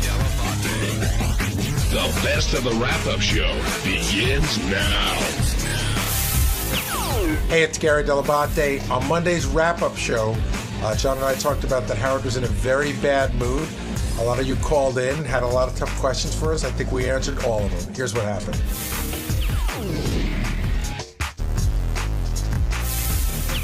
Let's start off with Steve in Jersey. Steve, you're on the wrap-up show. Hey, guys. Hi, Steve.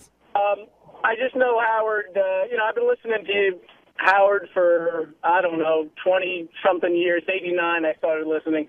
I love the guy to death. He's really getting out of touch with his fans when he gets on there, and he's just so successful, has so much money, and complains constantly about it. I mean, we love to hear about his life, but he's losing touch with a lot of his fan base, the way he does things sometimes.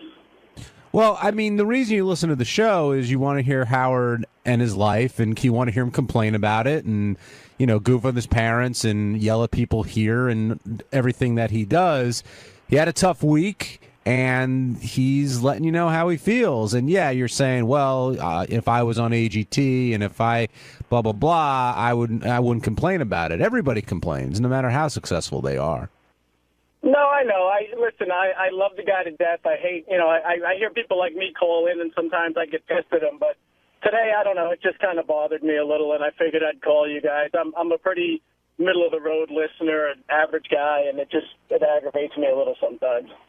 I get that. But, again, that's what you want to hear in the show. You don't want to hear Howard come on and say, hey, what a great day, everyone's in a great mood. That's just, one, it'll never happen, and two, that's not why so many people love the show. But he was being pretty hard on himself this morning, no doubt about it. I'd also be upset if he came in and was like, there's this thing that happened, but I'm not going to talk about it, blah, blah, blah. You know what I mean? I'd rather him say how he feels. Yeah, better that he puts it all out there. Exactly. Yeah, no, like I said, today, I mean, I don't call too often, first-time caller, but I listen constantly, and today it got me calling. So I don't know if it's me, or if it's just him. I don't, it could be my mood today, but I just wasn't in the mood to hear it today.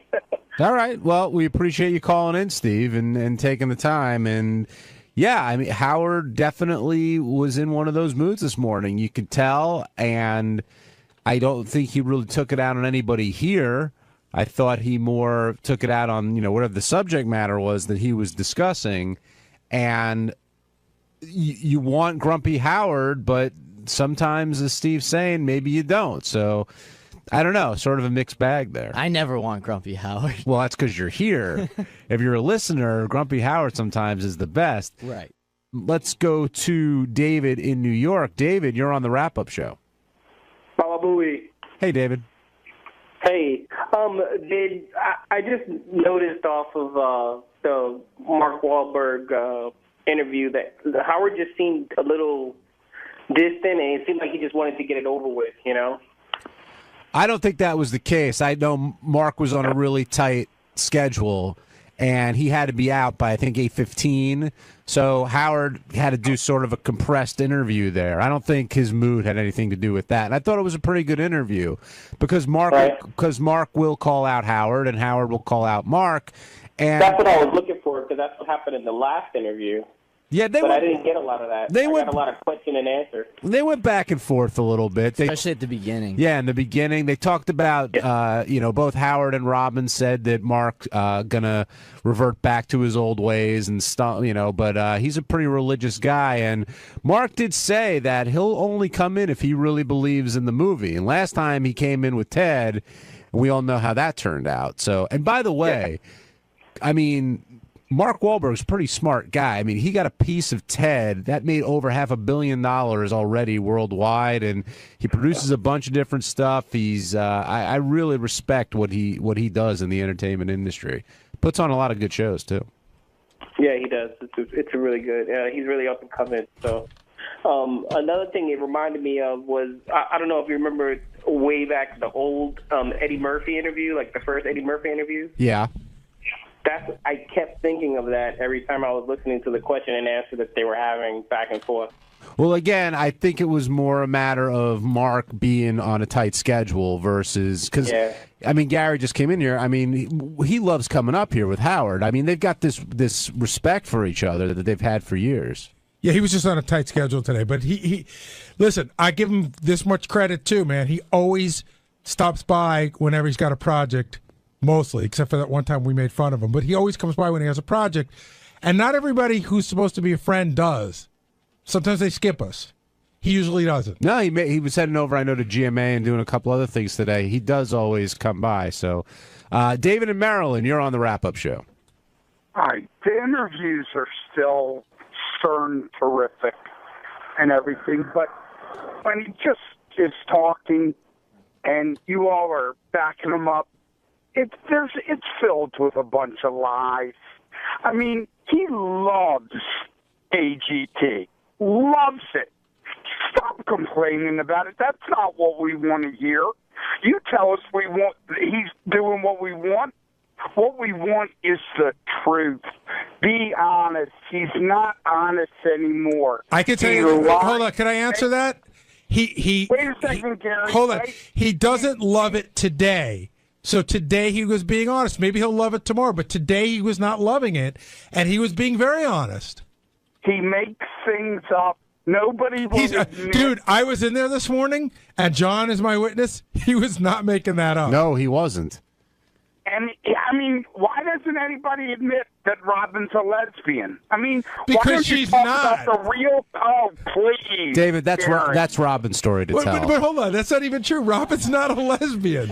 That's the line I would use if she were. Why are you sure she is? I've been away with her. I've been to the Anne Frank house drunk with her boyfriend. You were with Justin Bieber and her at the Anne Frank Museum? Jesus, that's your stab at comedy, brother? No, but I mean, come on. She's a girl lover. But we need to get back to honesty on this show, Gary. Well, I think you want to get into is whatever you think is honesty. You want to get into your weird conspiracy theories and call them real. No. I'm not a conspiracy person. I just want honesty. Well, what else? And I love you. What else do you think David, what else do you think is missing? I just don't think the stories are truthful.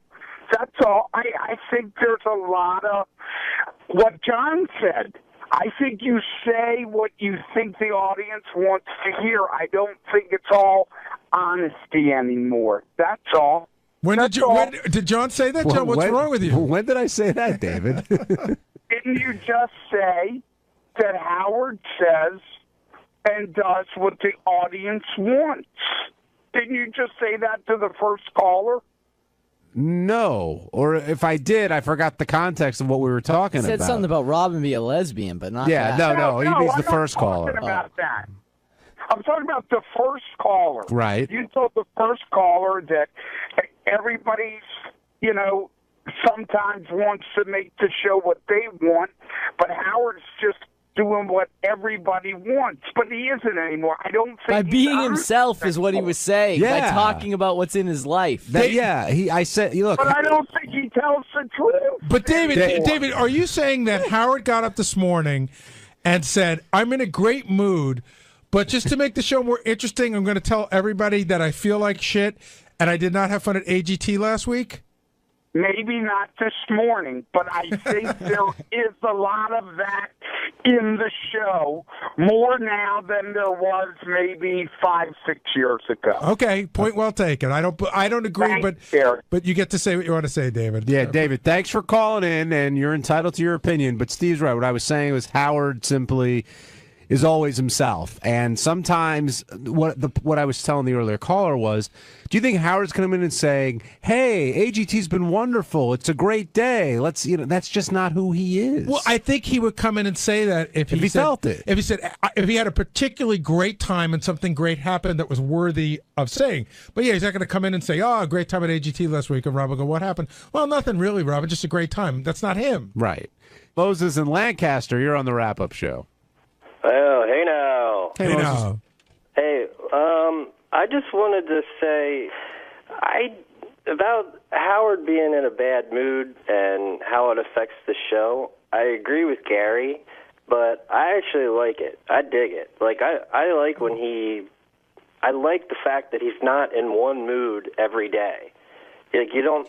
I'm sure it sucks to be an eye shot if you're an employee, because you never know how your boss is going to respond to you. But as a fan, I love it. I think it's great. Well, I think. So you go to. Well, I was going to say it humanizes him, right? You know, if he came in and he did a shtick every time, eventually that would wear thin, and you want to hear Howard, good or bad mood, because he's being real about it. Yeah, when I saw Moses' call and it says he likes it when Howard's in a bad mood, I was like, well, that would suck every day. But his point is better taken that he likes it that Howard just has moods. Yeah, instead of just one mood. Exactly. Like I read, when I read on the internet, maybe it was Friday, and crap was going around about his case being thrown out. I said to my wife right away, I was like, oh, he's going to be good Monday morning, because that sucks. You know, like, it sucks for him, but for me as a listener, I thought that's going to be pretty entertaining to listen to. And that was a weird thing, too, because I spoke to Howard on Friday and Saturday about some business stuff, and it's I really was unsure whether to bring it up, so I just decided not to. What would you have done, John? Would you have started a conversation by, hey, sorry about the lawsuit? No. Right, I just didn't bring it up at all. No, I think that was the right move. And I wanted to give him my support, but like, what is my support going to do? It's not going to change the ruling. And why bring up, it's like, what are you supposed to say? Like 6 months later, sorry, your mother died? Like, you don't want to bring it up. Yeah, that's a situation where if he brings it up, fine. Right. Yes. But you're not going to be the one who prompts that conversation. Right. So I think you made the right choice. What's up, guys? It's Teddy. On Tuesday's wrap-up show, we were in Studio 2, and I may have revealed something that happened between High-Pitched Mike and I at a Christmas party. But a little later on, Ronnie came in to defend his grammar on Twitter, which turned out to be a really funny segment. Check it out.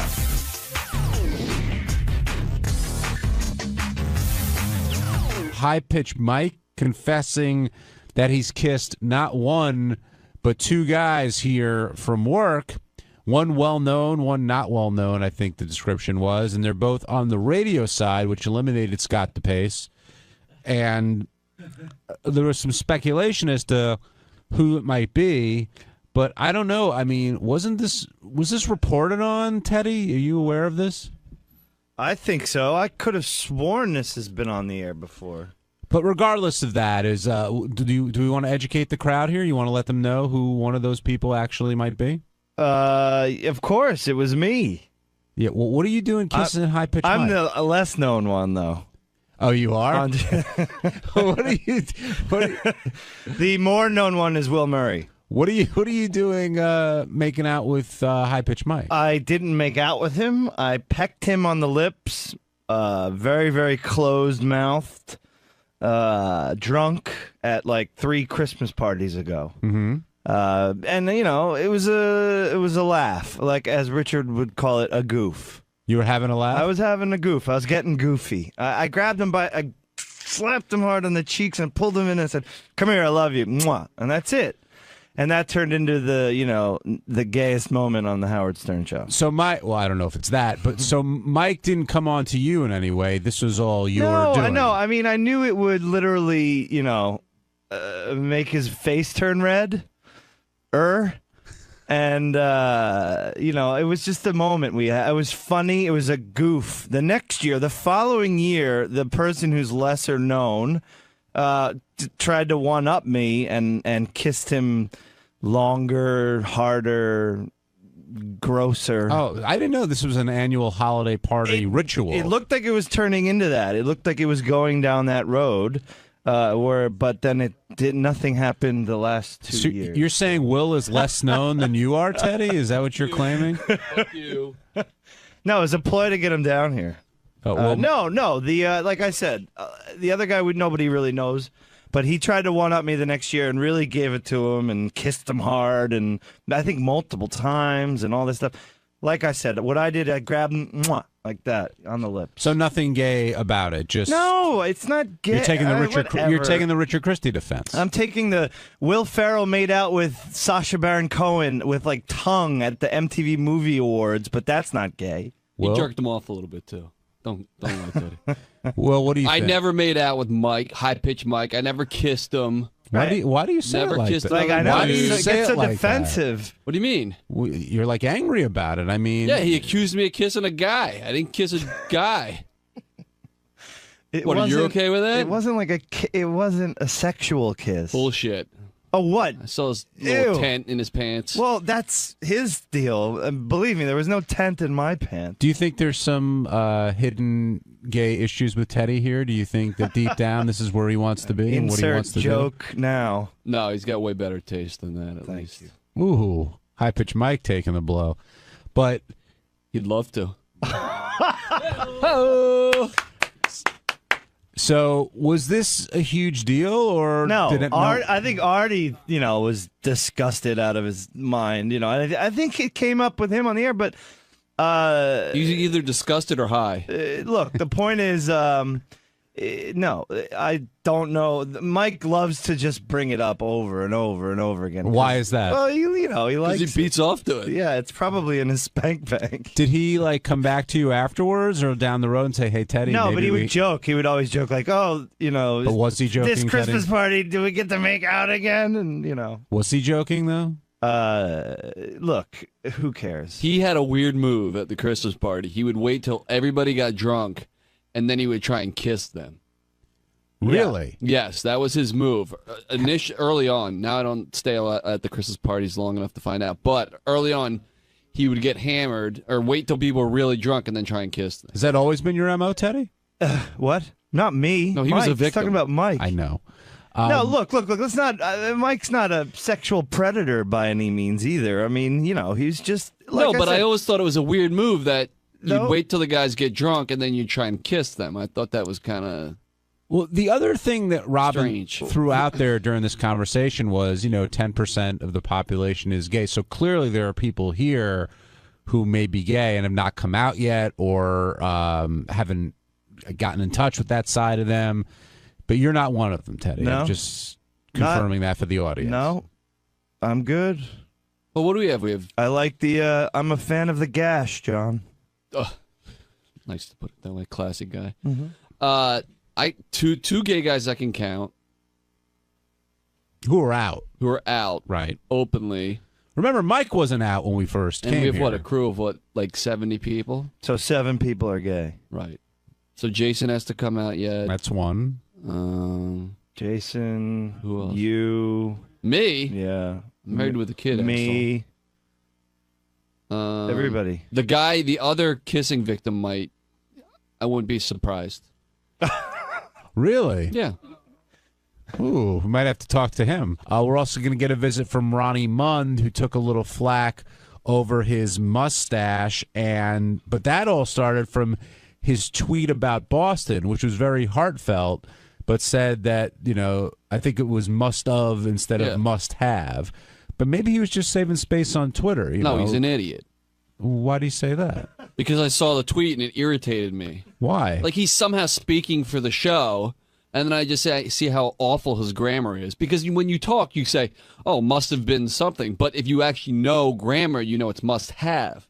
It just sounds like must have, but he's retarded. He doesn't know. Well, I don't know if that's pretty strong, but I mean, maybe Ronnie. You think he knew how to really spell it or how it was grammatically correct? No, but I've read his tweets, and a lot of times, you're not. I don't it's think embarrassing. He should not write. I don't think you're going to Ronnie's tweets for grammar. You're going for the humor in what he puts out pictures there. of mediocre girls. That's the other reason. Well, I'm not saying that, but I am. The way he words stuff and how he truncates his text. Decent chick of the week. Mediocre. Yeah, it's an angry wrap-up chick I show. might have sex with of the week. But later on, Ronnie went in to talk about his Cougar Town performance, which we talked a little bit here yesterday, and said he doesn't care what people think. He doesn't care, and to me, that's always his defense mechanism when he does care what people think. And I know he went in with a good attitude, and I thought he did a very fine job considering his skill set, but I think that he wants to parlay that into something more, maybe get asked back to Cougar Town. And let's face it, almost 2 million people saw him do that episode, and good for him. But when he says, I don't care, he cares. He cares a lot, yeah. He's doing his act, that whole Ronnie thing that's hilarious.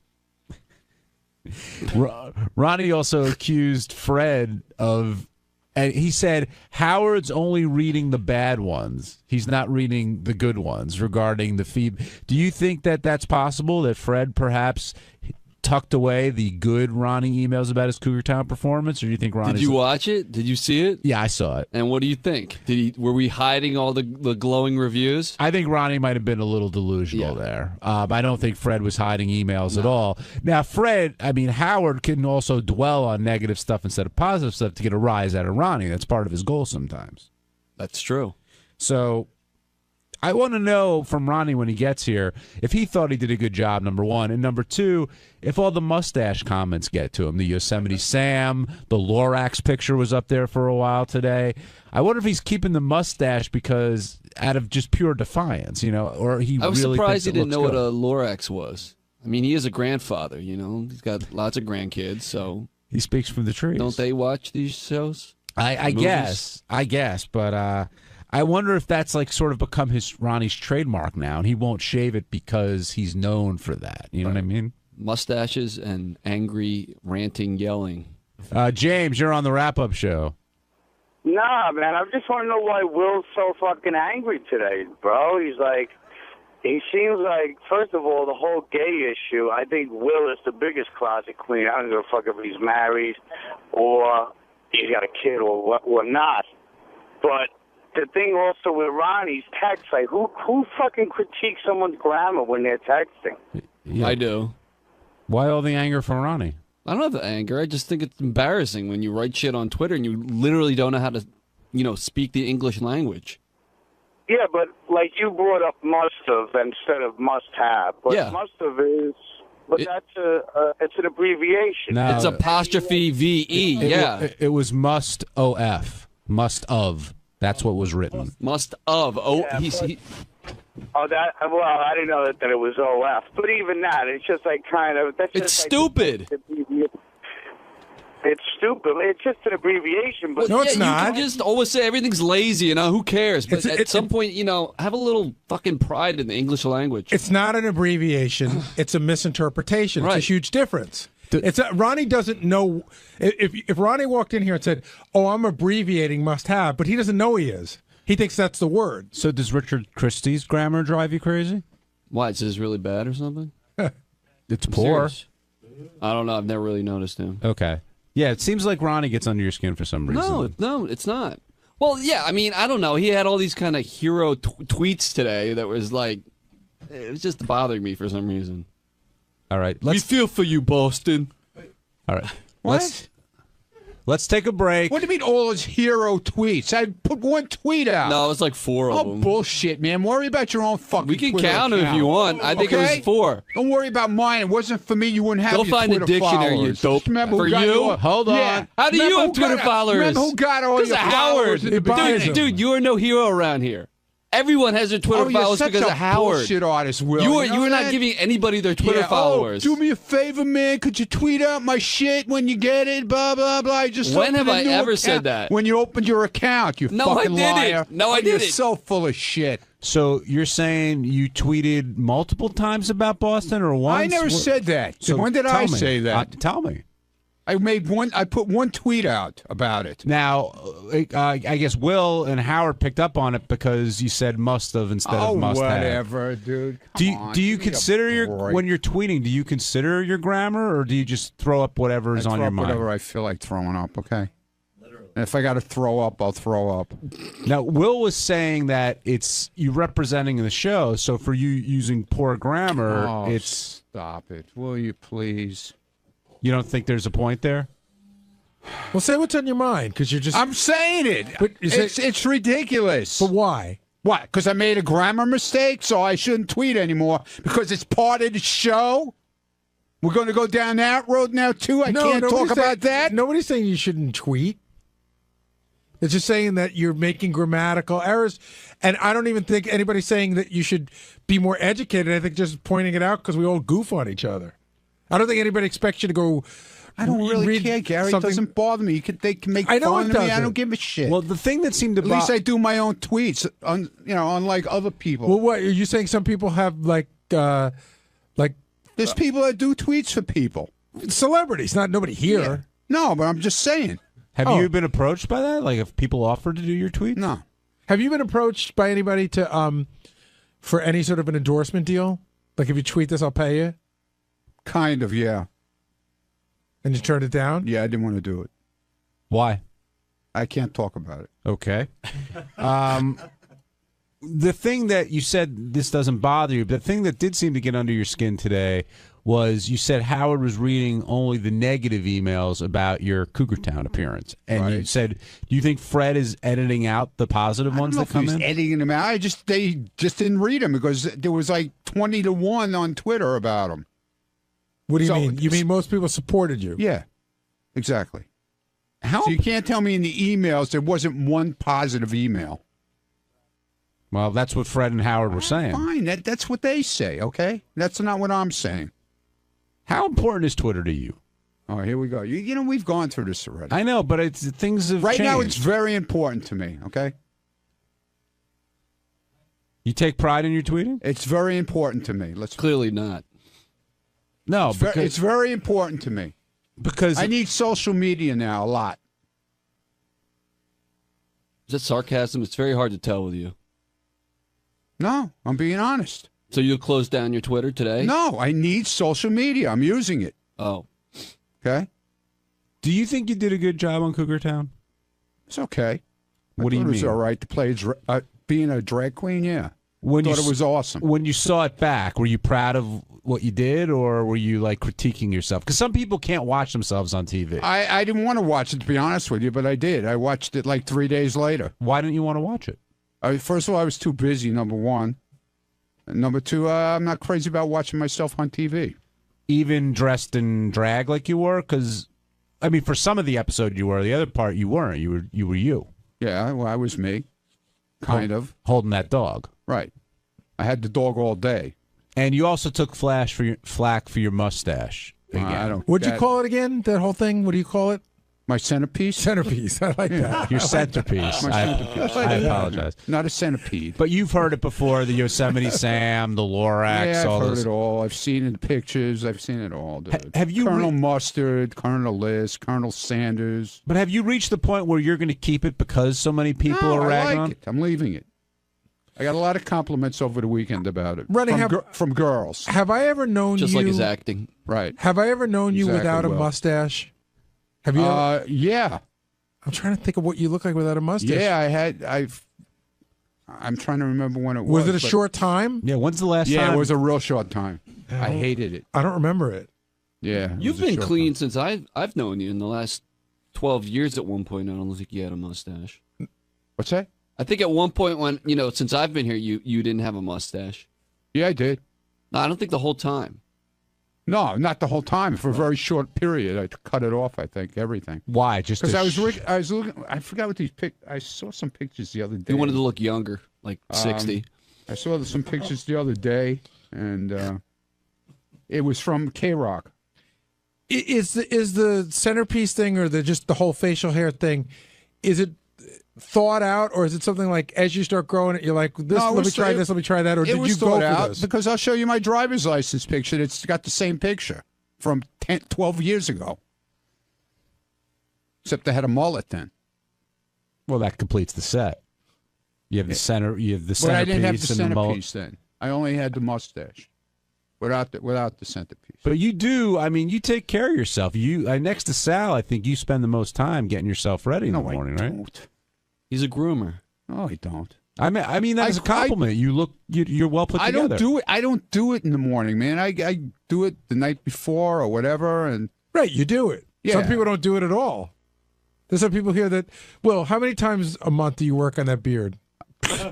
twice. And I try and shave it down just so Right, like it's not a total embarrassment. Like Will's got a beard, but it's like it's not a mess. nightly occurrence. No, Ronnie, you think that Will picks on you or takes out some anger on you for some reason? we both do it to each other, so it's pretty equal. Yeah, that's your thing. Yeah, but we get along. Do you? Because there seems to be some. I love Ronnie. You love him? Just take a little pride in the tweeting. You know what I mean? He's a big tweeter. He's got a lot of he's got a lot of followers. Well, yeah, thanks to me, you got a lot of new followers. Jay in Pittsburgh, you're on the wrap-up show. Remember when you said to me one morning when I came in, "Gee, Ronnie, I just opened up an account. Maybe could you help me get some tweets? Did you followers? Did you make a plea to Ronnie for Twitter followers? And what happened that morning? Come on, Will, be honest. I got like 6 new followers, dude. It was awesome. He's such a liar, man. He really is lying. Was Ronnie the first person you thought of going to help build your Twitter following?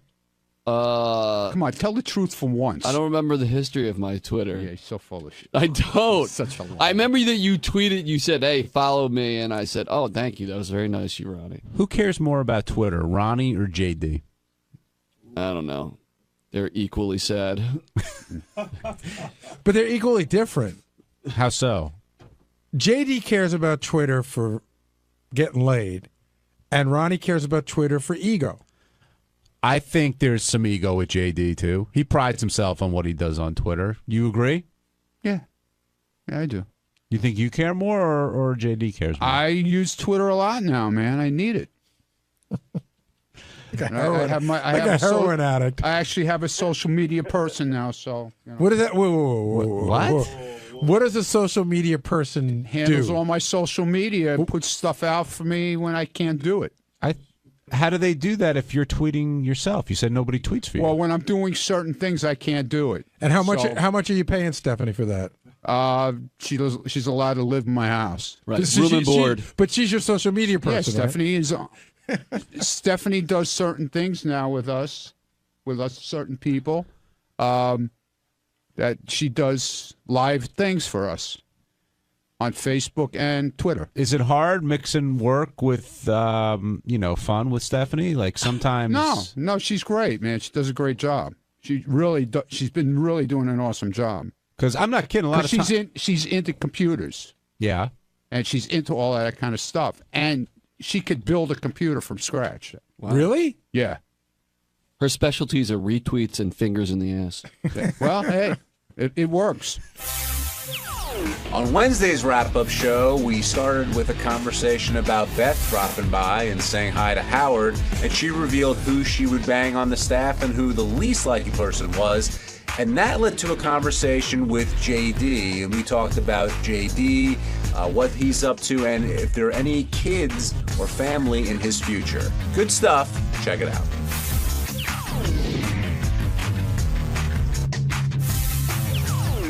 Benji Bronk joining us, and JD stopped by. Always happy to see him here. Oh, really?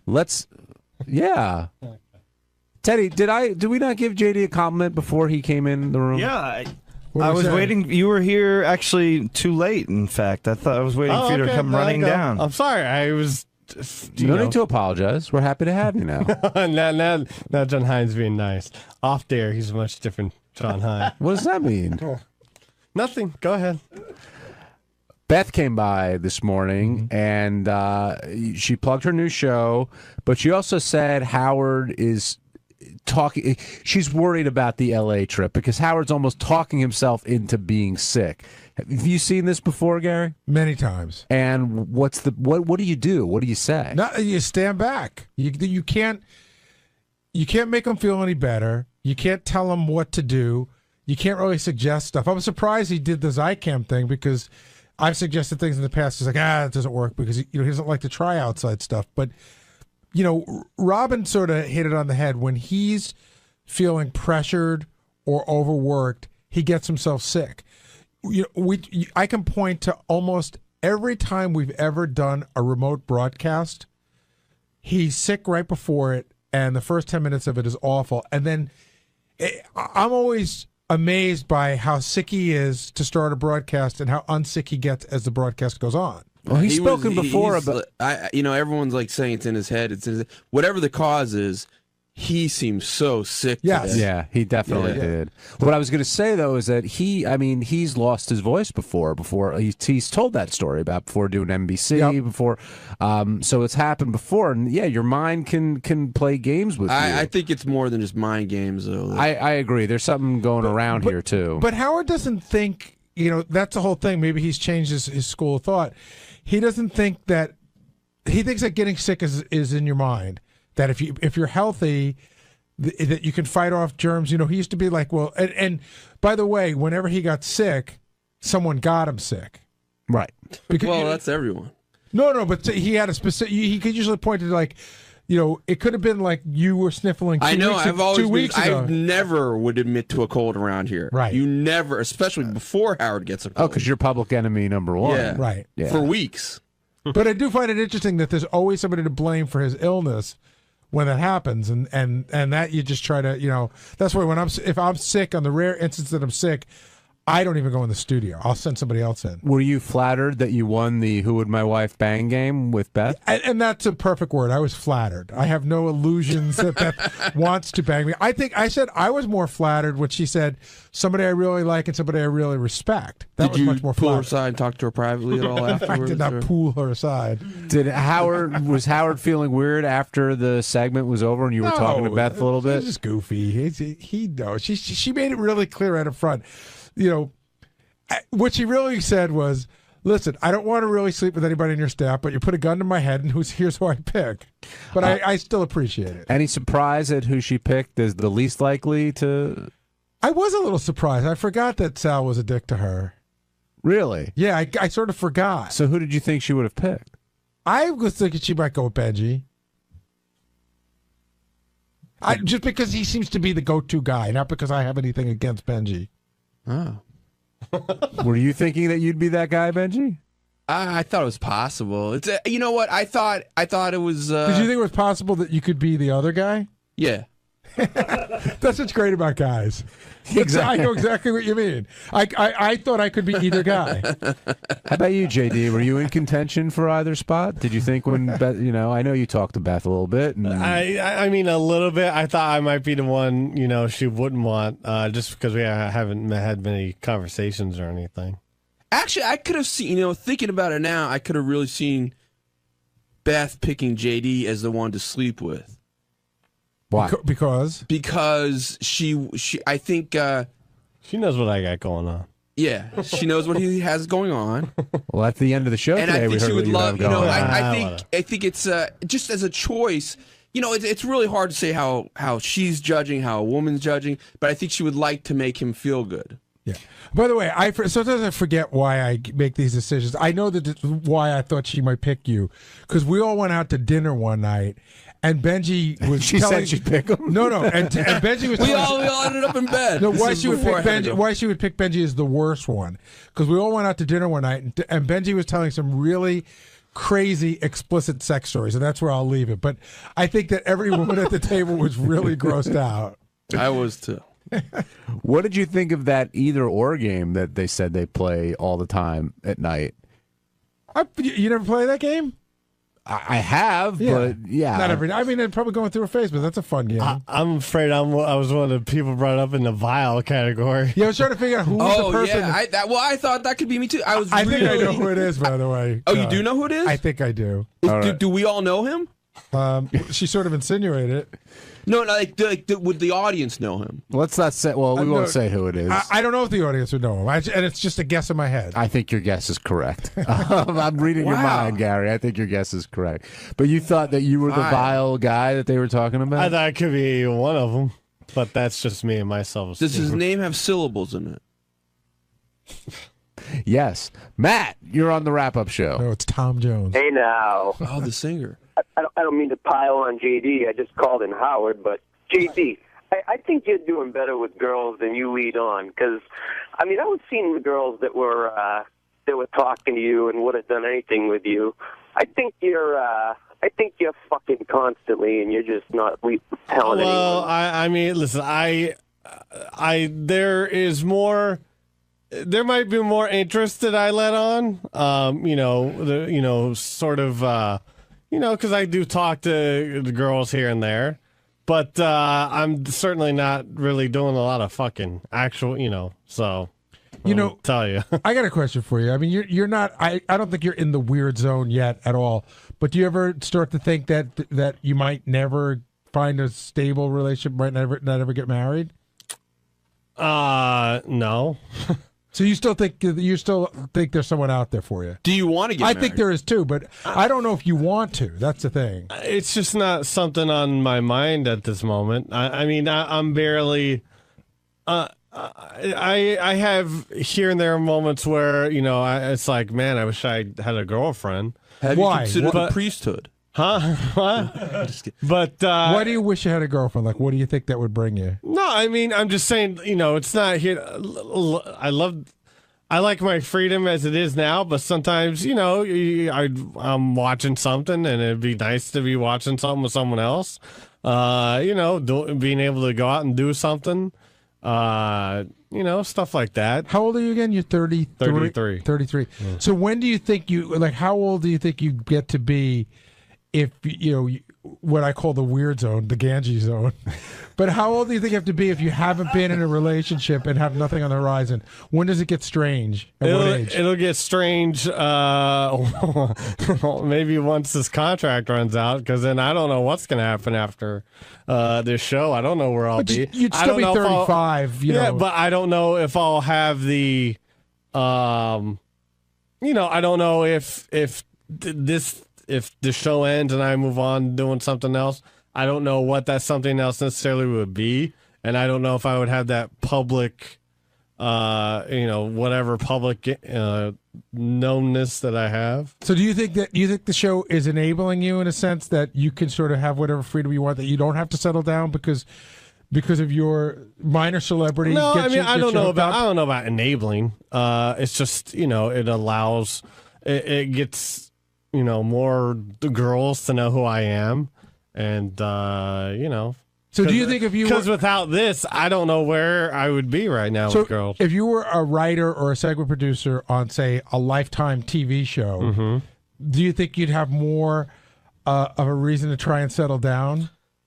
Maybe. I don't know, because I'm not in that position. I don't know what the deal, what. Are you looking into like a Lifetime project? Yeah, could they hire a worse person than JD for their channel? You and I can write for Lifetime. I actually thought of that because I was in the studio the other day. Brooke Shields was here promoting Army Wives, which I think is on Lifetime. Yeah. Or one of the getting channels. into the married woman's mind. I could try that. Gary, you don't feel that JD's entered the Ganges zone, do you? No. But the one thing that does worry me about him is that as long as I've known him, he's never had a relationship. You know what? That's what worries me too.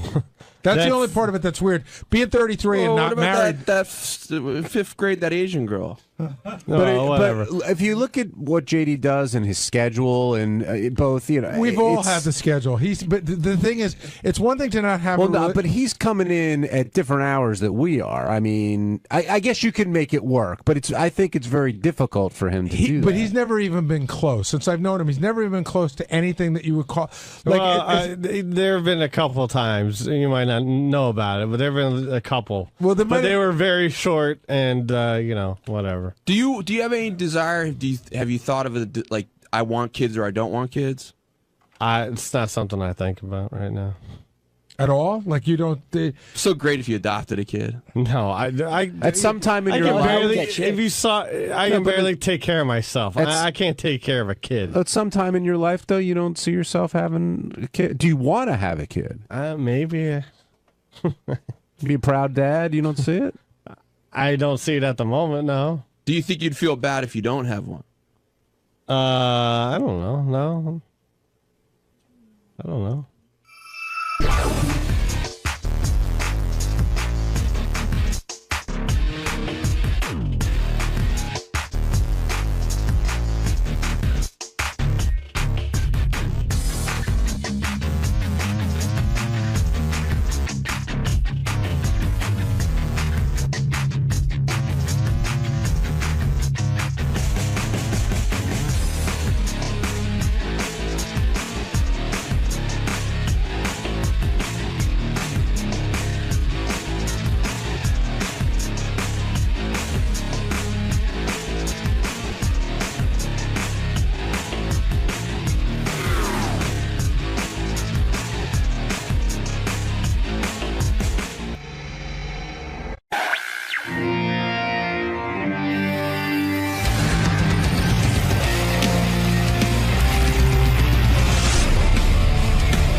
have a story, Howard, if you care. Yeah, about him? Yeah.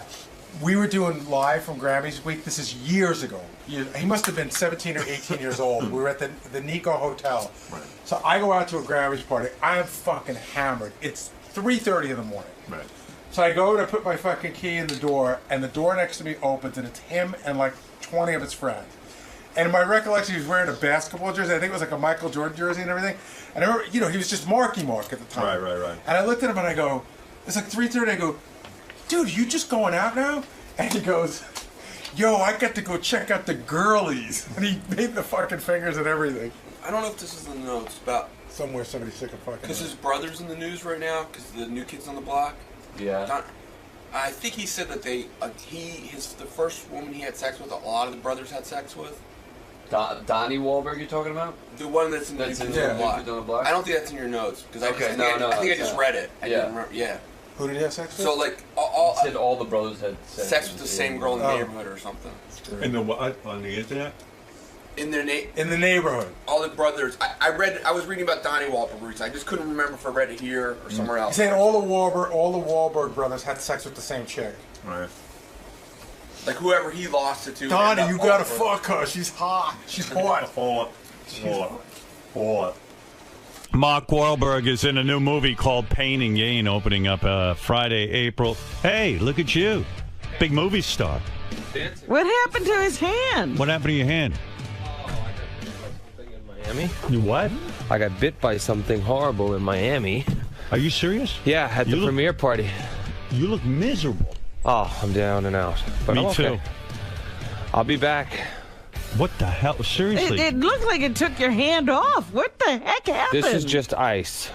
What happened?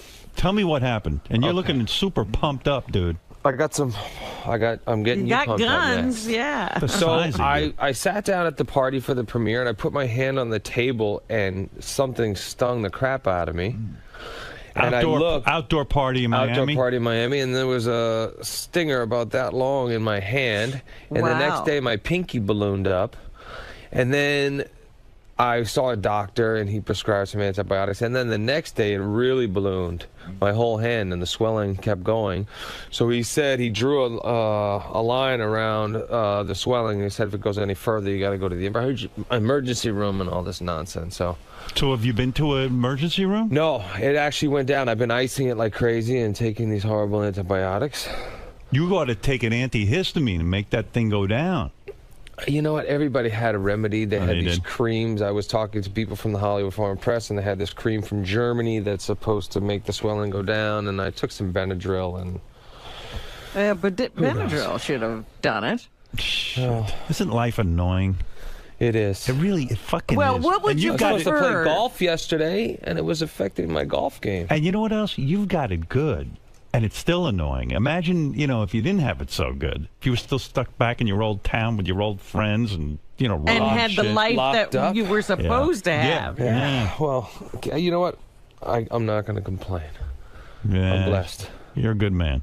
How are you, buddy? Hey, I'm pretty good. What's happening? So, new movie, huh? Yeah. It's good. Yeah? It's good. That's why I came here.